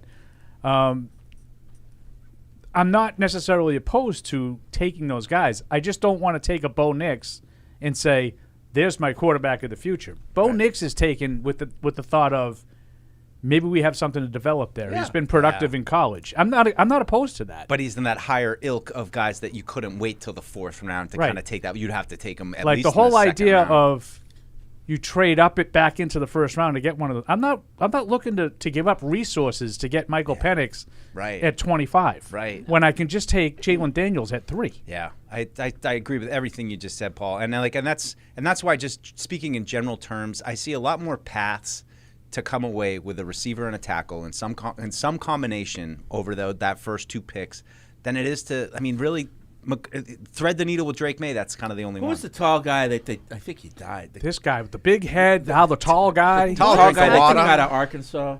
Oh, Jake Paquette? Our guy? Yeah. Ryan Mallett. Mallett. He is dead. Because I remember. R.I.P. What did they take him in the 4th round? 3rd. Because I remember people said, "Wow, he's available," and they took him. That's the kind of guy. But I like that. Like that pick, I have no problem with. I thought Garoppolo was a little too high for given their needs at the time. Now, obviously, they took a guy who had some ability, But Ryan Mallett, Rohan Davey, somewhere in there. Some of them work out, some of them don't. You don't pick that guy with the thought that my quarterback problems are solved. You don't pick Dak Prescott in the 4th round with the idea that he's going to replace Tony Romo. Yeah. But that's what happened with Dallas, And to some extent, I'd even kind of swoop Jaden Daniels into that kind of, it's going to take some work. It's hard to even say, like, we're going to take him at 3 and he's our guy. And I'm also not opposed to taking a guy at 3 and not having him start week 1. Now, if he shows that he by far and away is ready, fine, great. Yeah. But got to... I can wait. But they got to do that thing where they always kind of set a baseline in free agency of, look, this guy isn't an ideal plus starter, but he could play if we had a game tomorrow. Is there any chance that this veteran that they have until the other guy's ready is Mac Jones? No. I mean, I'd go back to what we said last week of... Can I get a one-year paid sabbatical if that happens? Because I don't know if I can do it. Yeah, I can't. No. But I think it was like we talked about a couple shows ago of it's not so much like on the field and just like it's more just his presence. And you did the whole thing, Fred. It was your whole rant that I totally agree with, because if it just came down to like play on the field and kind of like talent, it's like you drafted this kid. He's under contract.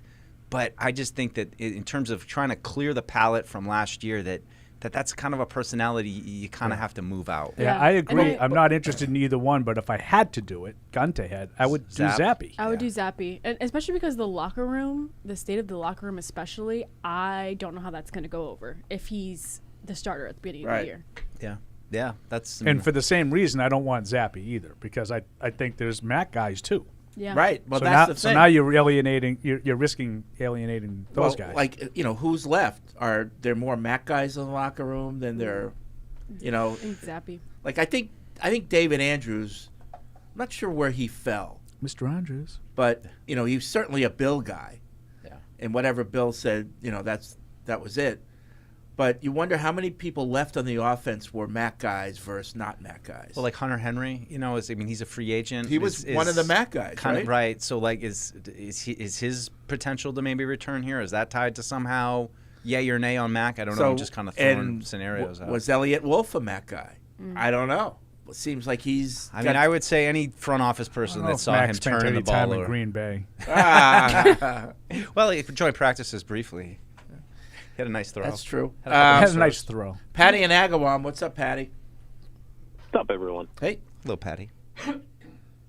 So I don't want to give any up the resources it's going to take to move up to number one in this draft, at least, because I think we need those second and third round picks. Talk into the mic. And I'm on the bandwagon of let's just take a quarterback. I mean, if it's regardless of who's there, Daniels or Drake May. I mean, you never know what Washington's going to do. They might look and say Daniels fits our system with Cliff Kingsbury better than Drake May will. Who knows? You never know. Yeah. No.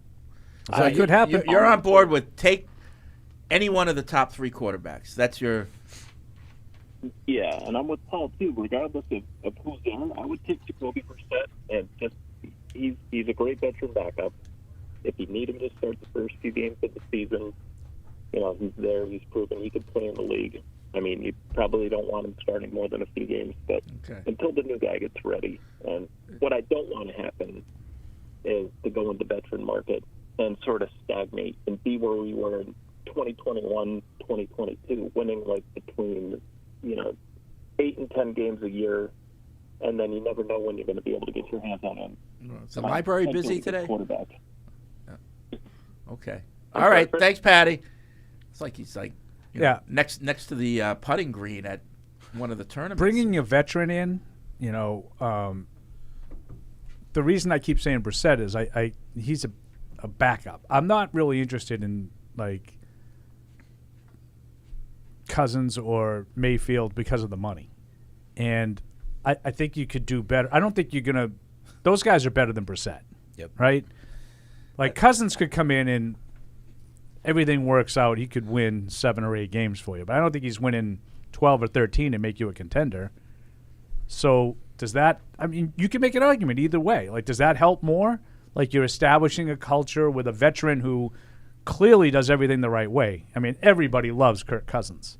Yeah. And the person, So you can make an argument that might help Gerard Mayo and a young staff and what I would presume are going to be a younger roster, right? What are you laughing at?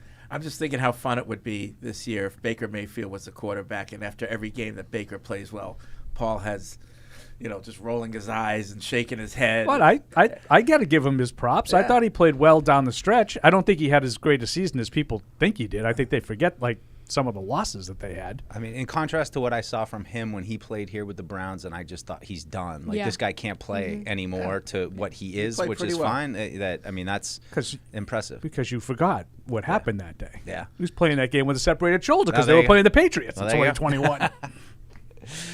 No, you're bringing up great points, Paul. I totally just everything you're saying, and that's all the the thoughts that go through my head of is it really worth just accepting that we are a rebuilding team and not trying to just go out of your way to get it all right for 2024 when you're going to at the expense of 2025. Let's stack towards 2025. I think there's a notion out there too. It's really important that they do this for 2024, and I think there's just as good an argument to be made as that would hurt you.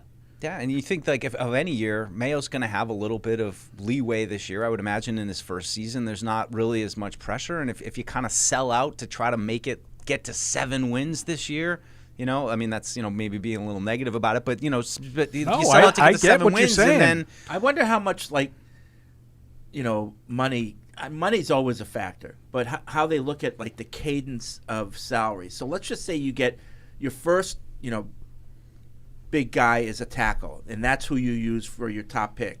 In the order of how these contracts come up, is it better to have the tackles contract come up before the quarterbacks and the wide receivers come up before the quarter? You know what I mean? Yeah. Do they look at the cadence of when these, assuming you hit on these guys, when the salaries, the contracts come up. I mean, it's another terms of team building. Yeah, no, it's another layer to it. I mean, obviously that fifth-year option on a quarterback would be ideal. But I mean, these are all premium positions that are all going to get paid big money, and right. It's hard to kind of balance. I know that this is different than the question you're asking. I think if you had a perfect world, like I'm going to hit on all three.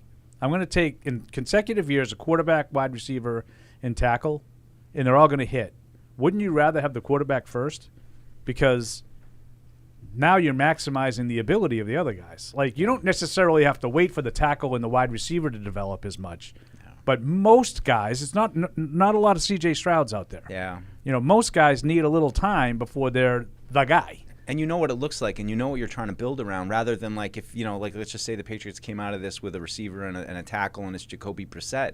Like, you're still kind of got a placeholder there, and you don't know as you continue to build the team and going into the following season exactly what you're building for. What kind of quarterback do we exactly have? What are the pieces that we really need, for this guy? So, yeah, I'd agree with there's a lot that. of this gets back to what Mike said about a half hour ago. Like, there's no can'ts. Like, there's no way that is wrong or right to do it. If they're all good, then that's the way. Right. It doesn't matter. Well, and the bottom line is just you need talent. You need talented players who can play in this league, and that in whatever position they play at. Like, if they take Marvin Harrison at 3 and he turned out to be an all-pro, people are going to be happy. Yep. Now, I don't know how good that's going to make your team, but they'll at least be happy. They had a high pick. They nailed it. Yeah. John's in South Beach. What's up, John?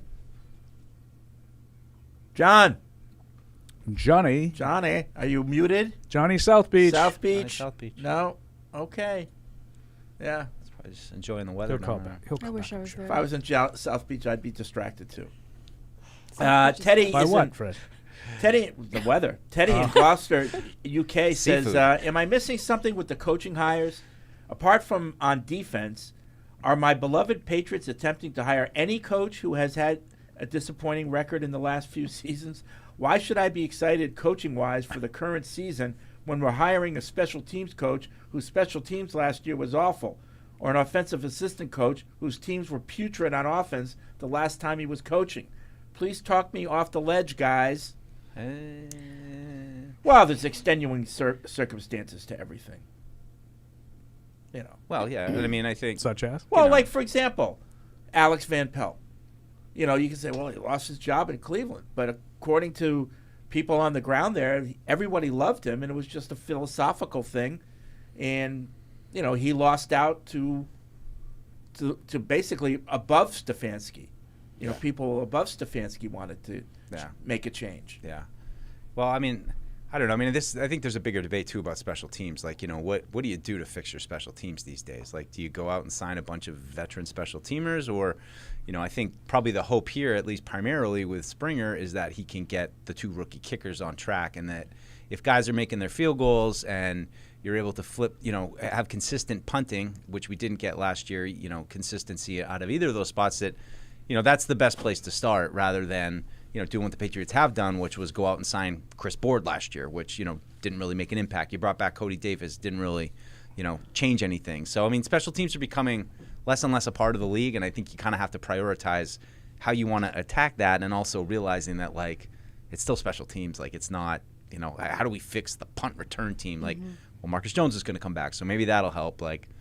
But I hear what he's saying. I mean, it's and this is unfortunately the reality of the situation the Patriots are in, that they weren't going to bring in a bunch of really highly desired, sought-after coaches. I mean, that's not where they are. They're a long rebuild. These guys are going to have a chance to prove themselves, but these guys might not be the guys. It might be the guys after them that you bring in to take a group the next place. It's just right now you got to get talent in there, and you need to rebuild a base. Jeffrey in Canada, when it comes to drafting a quarterback, I hope the number one consideration is his actual talent, arm, footwork, composure, accuracy. I think for media and fans alike, we have to trust that experts on. Which one of those? All of them. Is the number one thing?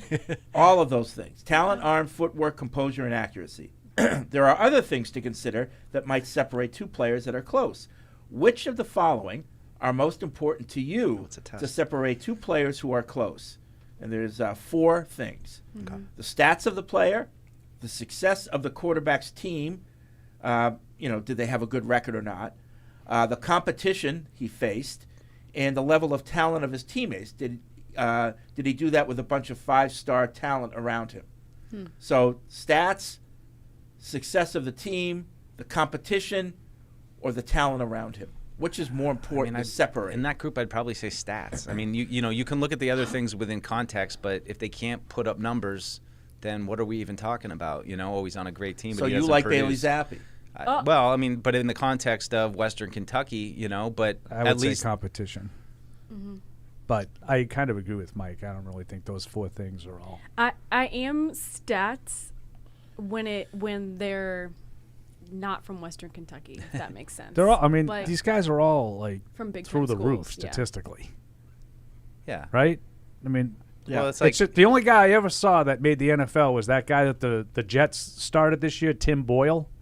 Is the only college quarterback I ever saw that sucked in college. It's true.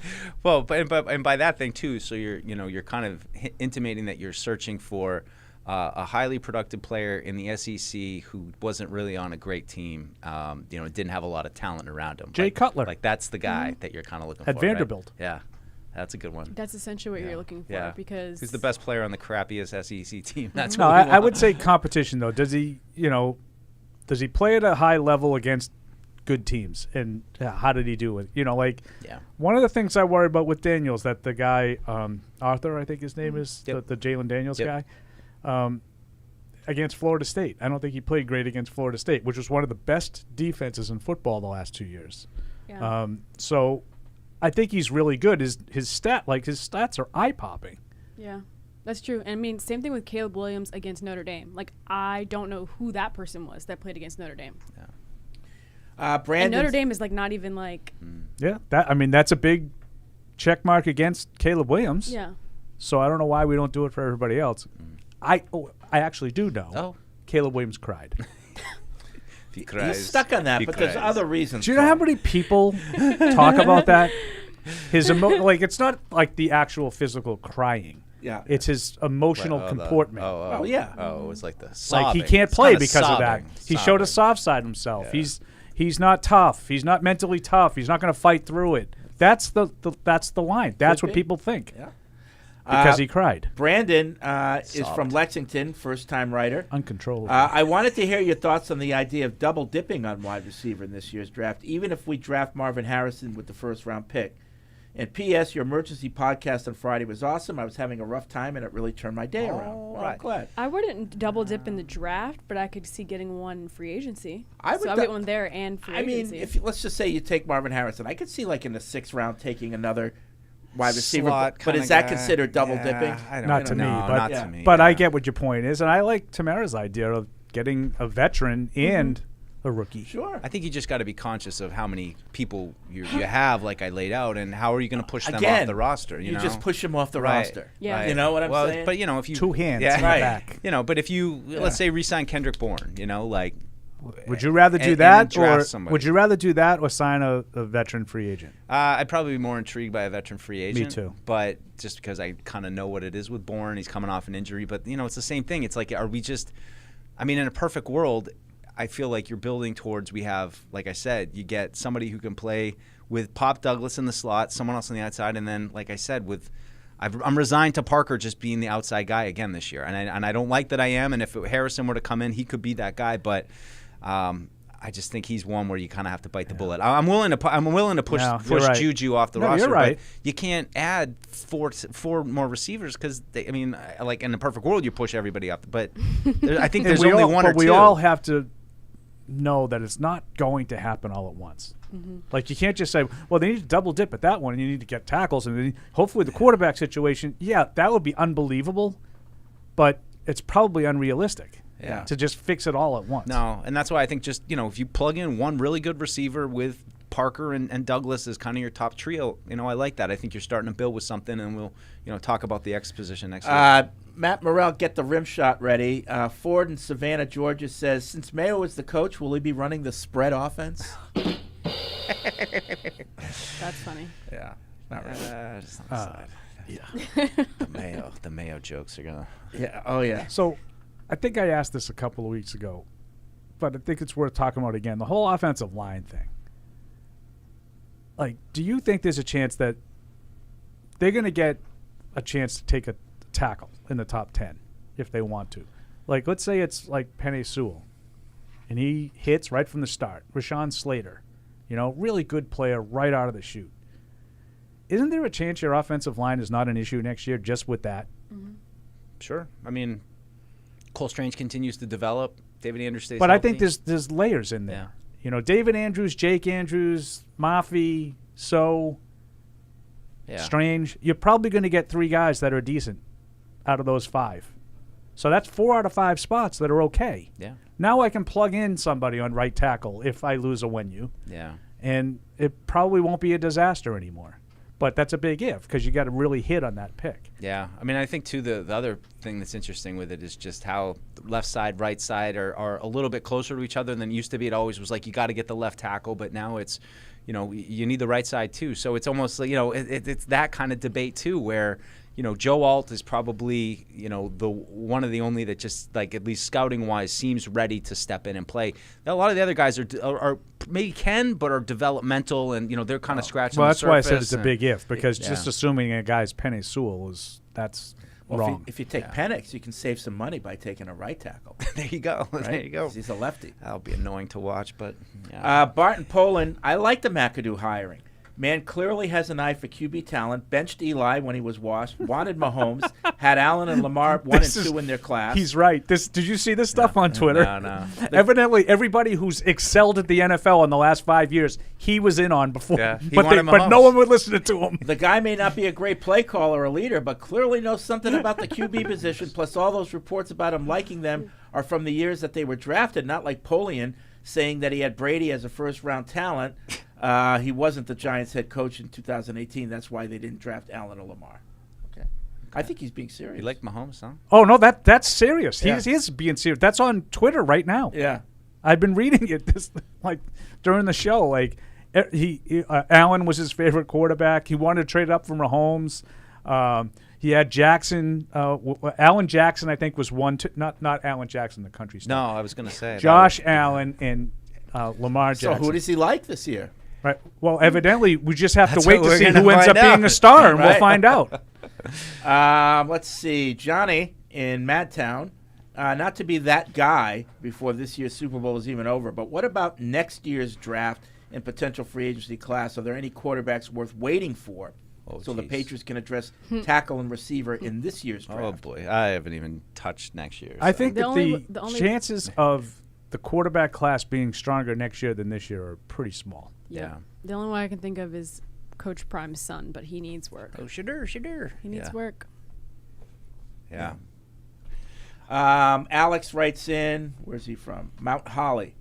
I was listening to Paul's show yesterday after work. Which one? And what irked me the most out of the usual stuff that they have been spewing was the Jacoby Myers contract talk.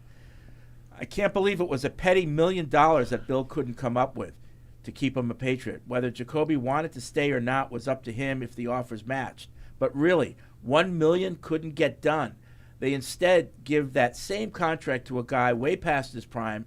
And like Paul says, what is the difference if a guy makes 12 yards after the catch and runs or catches a past 12 yards? I mean, we can really play the hits if we want. I know it's in the past, and I was mad when it all happened last year, but hearing all of that yesterday really echoes how much Bill's hand created the dysfunction in the locker room for a while. I'm happy to see Jacoby land elsewhere and that he blossomed into a great receiver. More importantly, I hope Robin Glazer, Gerard Mayo, Elliott Wolf, or whatever collaborative group is a better negotiator than Bill regarding player contracts. Also, can we petition the Pillsbury Doughboy to be our second mascot? I vote yes, and I think this is exactly what the team needs to rebrand itself off a 4-13 season. Why Pillsbury Doughboy? Oh, that's Alice Van Pelt? I think it's an AVP thing. Yeah, he put the doll in his locker or something like that. Full disclosure, I was a big Pillsbury Doughboy guy as a kid. Like, I loved it in nursery school so much that my mom tried to talk the nursery school into letting me take this little doughboy that they had there. So I'm all in favor of that plan. Sorry. What is happening? True story. I think if you're a kid, everybody wanted to poke him in the stomach, right? Oh, hell yeah. Yeah. And eat his cookies. Yeah. No? Remember? You're too young. I know who that is. The Pillsbury Doughboy? Yeah. You know, he's had the little laugh. Paul? Okay. I hate you. I think it was great marketing. Like, for some Funny. reason, Really, it made you hungry. I'm really scared right now. You know? Yeah. Oh, yeah. The Pillsbury Doughboy. Still going. No? I like it. All right. Does anyone know who Xavier Legette is? Yes. Yeah. If we From don't South get Carolina. Harrison, would you be interested in him in the second round or even grabbing him even if we get Marvin Harrison Jr.? I've looked at him a little bit. I wasn't. Oh, He and was he at the says, Senior Bowl. P.S. sending some D9 love to Tamara. You're beautiful. Thank you. Oh. D9, what's that? That's that Raymond. My sorority. Oh. D9. He's got Yeah. he's got The the in Divine since Nine. he's trying to slip into the DMs. Oh my God. Sliding right in. Nice job.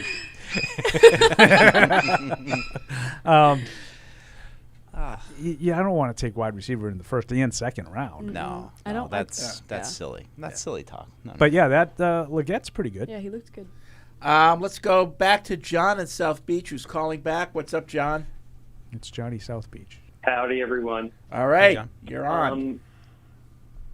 So I am calling in to chat more about the Jacoby Myers thing. I don't know if you folks already covered it on the show. My apologies. I haven't been able to listen yet today. We did. From like an emotional, sort of like sad fan perspective, I think that interview was really fascinating to me because I think in like a sly way and in a direct way, a lot of questions that we had were sort of like answered if everything that was said was true. So I was just interested to hear if you guys had anything else to add or if what he said was surprising or No, but before we give our take, what questions do you believe were answered in the interview? Truly, like in terms of a number, what it would have taken to have him come back. Again, it's just something that was said, but it kind of sounds about right. And two, that like Jacoby actually did want to stay. I think there was a part of him, obviously, that probably I suspect was interested in like what a new start at a new organization would look like. But I think there's another part of him that he was like, I still talk to Troy. Like those were my guys. Well, now, if you listen to his words, he didn't actually say, "Oh yeah, I would have stayed if they gave me the same." He said, "I would have thought about it." It would have changed the conversation. Yeah, he said it would have changed the conversation, but I still think there were other factors besides money for him. And if you listen to him, like, he came right out and said, like, I couldn't be me. It was, every day you're just trying to survive. And you did sense the relief that he had, not that he's not trying as hard when he's with the Raiders, but he says, like, I'm doing it for me now, and I'm able to be myself. And so I think there were other factors besides the $1 million that even if they had matched it, it still would have been a decision. It wouldn't have been a slam dunk. Yeah. That's what I get out of it. I think he said that if they freed me, I think was one of his. Yeah, right. And that wasn't going to happen, like, he's not Rob Gronkowski where he can kind of be the, whatever he is and get away with it, or Julian Edelman. Bill wasn't going to allow him to do that. So I don't think he was happy is what it was. And, remember how he came in defense of Mac. Remember how he spoke out about the offense in the summer. I don't think he was happy, and it wasn't just about money. Yeah. All right, John, thanks for the call. Let's see. Todd, North Carolina. What's up, Todd? Okay, so I don't know enough about the football scouting and all this other stuff. Too bad Evan's not there. But do we have a GM, and what exactly is a GM's role in the team building? Like, do we need to get one before these guys start doing scouting so that he can kind of paint a picture of what the team should be? Or how does that all work? It's a good question. The answer up there. Thanks, guys. Yeah, Great show. it's a good question. And, we're seeing more and more, at least Elliot Wolf kind of taking the lead on, finding coaches. It seems to me, though, that, like, is there a report that Alex Van Pelt was going to have a say in the draft? Was that out there? Yes. Yeah. That even. So I think when it comes to the draft, I think at least they're going to try to make it as collaborative as possible. And then maybe Wolf has final say or Gerard has final say. One of those two people will have final say. But I think they are going to seriously listen to DeMarcus Covington and whoever this offensive line coach is going to be, and obviously AVP. I think they're going to take what they have to say seriously. Now the problem is, have they been doing the work that's already been done? Like, are they up on it, or is this like a crash course for these guys in terms of like who's what the board should be? I don't know. Right, and who fits what they're even going to be doing, which they might still be figuring out for themselves as well. There's a lot. It's almost like they have to have like 3 plans. If we can get Caleb Williams, here's our plan for the draft. If we can get Drake May, here's our plan for the, Yeah. They have to have all the different scenarios. It's kind of interesting because you have to not be aggressiveness, but you're going to get answers right away in the draft, whereas when you're 14, 15, you have like a moment to breathe and kind of see how it's playing out, but there'll be no such From a business time. standpoint, if you do get Caleb Williams, I think Kleenex is an obvious new sponsor. Right, Paul? Well, that's why you need different personnel based on the quarterback, because even though they're all very similar in styles, one of them cries, so you need to get guys that are going to take that into consideration. They can't say, like, why didn't you throw me the ball? Right. You can't get a diva wide receiver if you get Caleb Williams, because you might ask him, what are you doing? I was wide open, and you're done. Like opposing teams might put Old Yeller up on the video board, and it's just, it's cascading down his face where we can't even play because he's just so sad. Okay, guys. Speaking of sponsor, brought to you by the Massachusetts Office of Travel and Tourism, great memories are made in Massachusetts. No matter how you choose to make them, indoors or outdoors, scenic views or city vibes, solo or family style, whatever moves you, whatever the season, plan your perfect Massachusetts getaway at visitma.com. Good, Tamara. Wow, she's crushing it. Good. Crushing it. Jack in Ann Arbor. Oh, I got to wait for Paul to read this one. Oh, gosh. He's got to get getting another another 2-liter. Did he drink that whole bottle? No, No. almost. Oh. He Put went it to back. go Where'd for you? a Oh, day. you put it back. I'm done with you. Jack in I'll Ann be Arbor. back. Baker Mayfield had a breakout season last year. He demonstrated that he's a championship-level quarterback. He's much better than Kirk Cousins. The Patriots should sign Mayfield as a transitional quarterback, then draft the quarterback of the future in the upcoming draft. Mayfield will buy the Patriots time while the draftee takes a few years to develop. Here's what I have to. That would be true. But here's what I. But you willing to pay $40 million? No, but here's what I have to say to that. If he's better than Kirk Cousins, you've got your quarterback. In my opinion. Yeah. Okay. So are you going to give him 40 times 5? 200. How much of it is guaranteed? Half. Half? Maybe. Okay. I'm not interested in if that. I believe because I don't believe he's a championship caliber quarterback. No, but I'm saying if what he's saying is right and he is better than Kirk Cousins, then he deserves the money. I'm not and you should interested sign in him. Kirk Cousins at that. I'm just okay. But So like you're saying, just because he's better than Kirk Cousins, I need him to be as good as Patrick Mahomes. Well, no. Right. Okay. Like so I then- need him to. then If I'm sign gonna- Patrick Mahomes. If I'm Fred, that's not what I said. You said if I'm you going need him to be as good as Patrick Mahomes. If I'm going to commit to him like that, I need him to be an upper echelon quarterback. I don't believe he is. Okay, but I don't agree. Being better than Kirk Cousins doesn't make him an upper echelon quarterback. to me is my point. Oh, I think it does. It doesn't. I think it does. I'm with Paul. I think I'm looking at, is this guy going to get Is us Kirk past Cousins- This guy the can Chiefs get me to the or playoffs Josh every Allen? year, Right. and I can be the 6 or 7 seed. Or if I'm in a terrible division, I could be the 4 seed. Is Kirk like Cousins Baker in the top Mayfield 10 did this year. of quarterbacks in the NFL? No, No. not in my opinion. No. I Now mean, that changes. That can change from year to year, but I don't think that he's getting you where you want to go. I mean, maybe he's around there, but he's trending. Really? Back half Because of he his got career. hurt? Because he was trending up. Because he's old. I mean, he's played with. I mean, I think we've probably seen the best of Kirk Cousins that we've. I would that we're agree gonna with. See. I would agree with Deuce, and I like Kirk Cousins. I just don't love him. But better than Kirk Cousins to me is a starting quarterback in the NFL that can win you the championship. If everything else, no, Kirk Cousins can't win you a championship, and I don't think Baker Mayfield can either. Yeah. But I'm saying better than Kirk Cousins can do it. Yeah. Okay, Well, so I you mean, think more of Cousins than I do? I That's do. all. I guess I do. No, I mean, I think he's a 10 to 20 guy, not a 1 to 10 Yeah. guy. But I mean, I don't have the numbers in front of me. Maybe he's 10. You hook him I up don't with know. AVP, winning formula. No, I mean, I see what you're saying, Winning Fred, but formula. I He was already hooked up with AVP. by the way.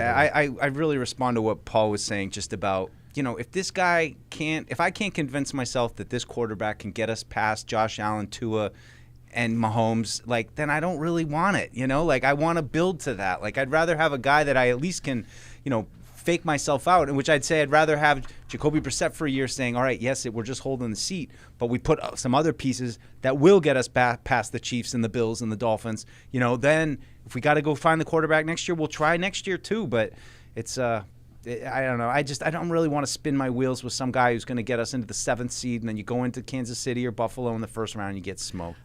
Ellen, Wisconsin says, "Wow, Fred is absolutely nailing the reads today." We did. We should have mentioned that at the top. We did hire an announcer, a professional announcer. So now we have reads. Right. Not you. That's you, Tamara. That's you, Tamara. Speed and Fresno.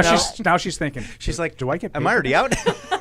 Oh, there'll be no money. Speed and Fresno says, Paul's sympathy for Caleb Williams is completely understandable. Whether it's Dogs, Greats, or John Hughes movies, Paul is a big-time crier and admirably stands up for his own kind. It's true. I am a crier. You are right. Let's go back to the phones. We'll go to Trey in Memphis. What's up, Trey? Hey, guys. How's it going? All right. Hi. What's up, Trey? Hey, Tamara, I heard you are Divine 9, so I'm willing to bet you AKA. Yes, you are correct.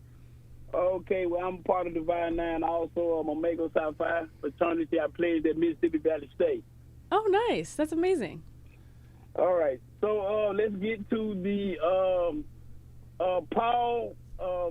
Everybody, as far as the receivers go, I had a chance to put my eyes on Malik Neighbors, I think that's his name, the receiver from LSU. Yep, might be I had a Neighbors. chance to see him. Against Ole Miss. Man, that kid has all the juice you want. He does. He has juice. He's awesome. So, even though he has juice, I still want to go quarterback. I mean, I want to go. I just feel like that's what we have to do. And as far as Caleb Williams, I understand the emotional side.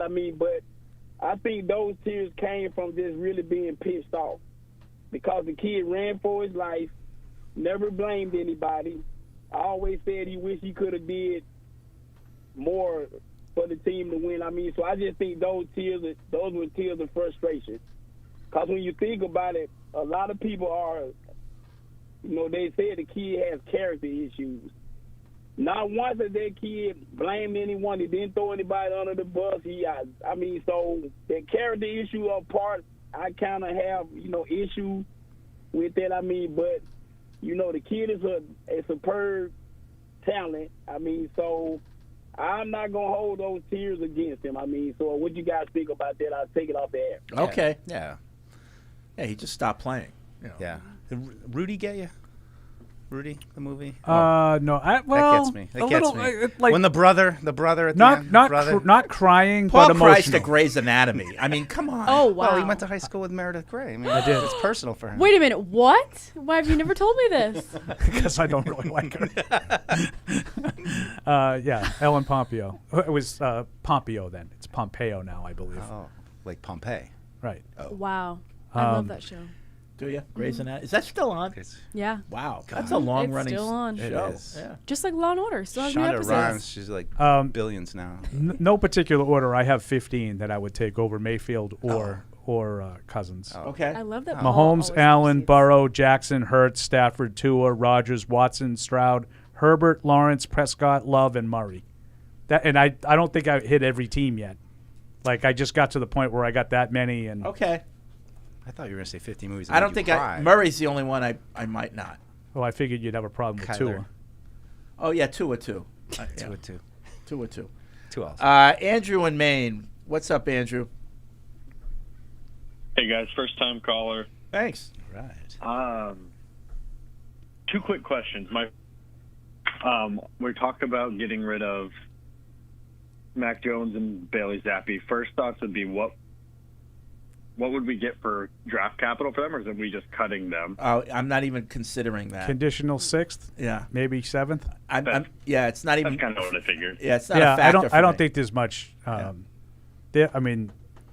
about a depressed asset. Yeah. Mac Jones. Yeah, I assumed as much. But then second question would be, if we do take Jaden Daniels at 3, what becomes more important in the second round, the tackle or a wide receiver, just given Daniels' It's hard, running man. capability. It's hard. You take him, you're going to watch the train go by with the tackles. If you take Jaden Daniels, do you need a certain type of tackle, like a more athletic guy? I don't know.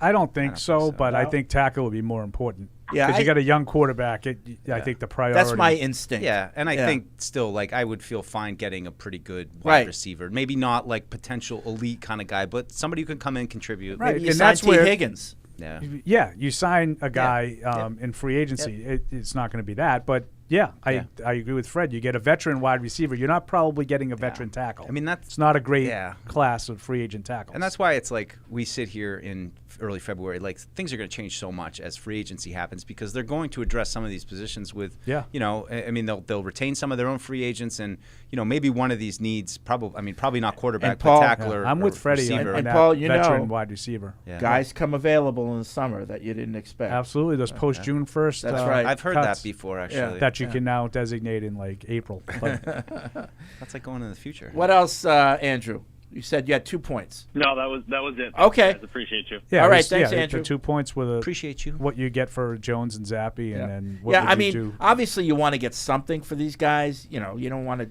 I think you could get a conditional draft. To me, it's I not do a too. factor. I think it's just more a cleansing, Yeah. starting over. Well, it's like we talked You know? about. I think some of Mac Jones's problems are specific to the Patriots, and I'm sure that there are other personnel staffs out there that liked him coming out and said, you know, and again, it's like quarterbacks are their own special class. Like, he'll get a chance again somewhere else. That's just the nature of the position. I mean, it's just the league is desperate for quarterbacks. Well, like Paul mentioned, this kid from the Jets that played. Yeah, Tim If Boyle, he can, right? If he can have a job, Mac Jones can certainly have a job. Oh, he's definitely going to have a job. Yeah. Will he ever be a starting quarterback for someone Yeah. again? Is the question. yeah. But he's not going to be out of the league next year. Dude, if Mac. Sam Darnold has a job, Mac Jones will have a job. Sam Darnold was far better as the quarterback of the Jets Jared than and Mac Vermont, Jones was last year. No buzz for free agency this year. Seems we all skipped ahead to the draft. Yep. Mayo said we have cash to burn, but how much do we want to spend on a rebuilding team? I don't think I want a bunch of high-priced free agents here in 2024.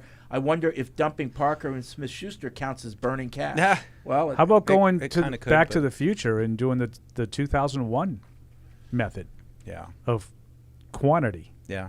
Just sign a bunch of free agents, no big money guys, no necessarily guys that are going to like garner headlines, but think about some of those players that you got, Vrabel and you know, that whole crew with Mike Compton and Mike Vrabel, Larry Izzo. I mean, I hear what you're saying. I just love they weren't big name guys, but a lot of them were really valuable. Yeah, I'd love to be just. I mean, you know, and they were able to get a left tackle in the second round that year too. So you know, like it's.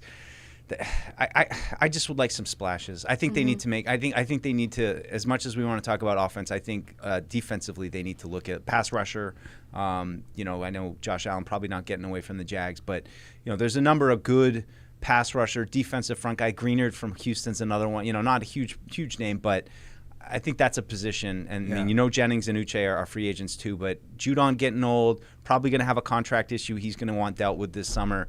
I think that's an area to look at too. Is to give them, you know, don't give them a ton on defense. I don't think you need it, but I do think that front seven needs some Before we reinforcements. close out the show, at halftime, we played snippets from the super sequel, Mike's podcast extravaganza. Go and download that wherever you get your podcast, Patriots.com or Spotify, wherever. It's a good listen. That's part one. Part two will be coming out. They're both out. They're Part both two out. is both out now? They're both out. Oh, okay. Yep. So the whole thing. download. You can get both episodes. It's a good listen when you're in the car, at the gym, or whatever. Yeah. So good job, Mike. A lot of great interviews. And I'll throw it over to our professional announcer. Thanks, Fred. Whether you're in the game or betting on the game, you'll need a game plan. DraftKings Sportsbook, the official sports betting partner of the New England Patriots, provides you with everything you need to build your professional betting game plan so you can get in on all the action while practicing safe bets. Visit DraftKings.com/responsible-gaming to learn more about all the safe betting tools DraftKings has to offer. Hope is here. 800-327-5050 or gamblinghelplinema.org. Must be 21 plus to play. Play it smart from the start. GameSenseMA.com. Physically present in Massachusetts. See DraftKings.com/responsible-gaming for details and state-specific responsible gaming resource. All right. Thank you, Tamara. Thank you, guys. Let's see. Tomorrow, what do we have? When's Catch 22 this week? Thursday. Oh, Thursday. Okay. So we'll have Catch 22 at 10 on Thursday, and then we'll have our show, episode 2 of this week, and we'll do our picks for the Super Bowl. Oh, gotta hurry. So you gotta be on for that one. All right, see you then. Thank you for downloading this podcast. Subscribe on Apple, Google Play, and everywhere else you listen. Like the show? Please rate and review us. Listener comments and ratings help keep us high in the podcast rankings so new listeners can find us. Be sure to check Patriots.com for more news and more podcasts. The world's original podcast.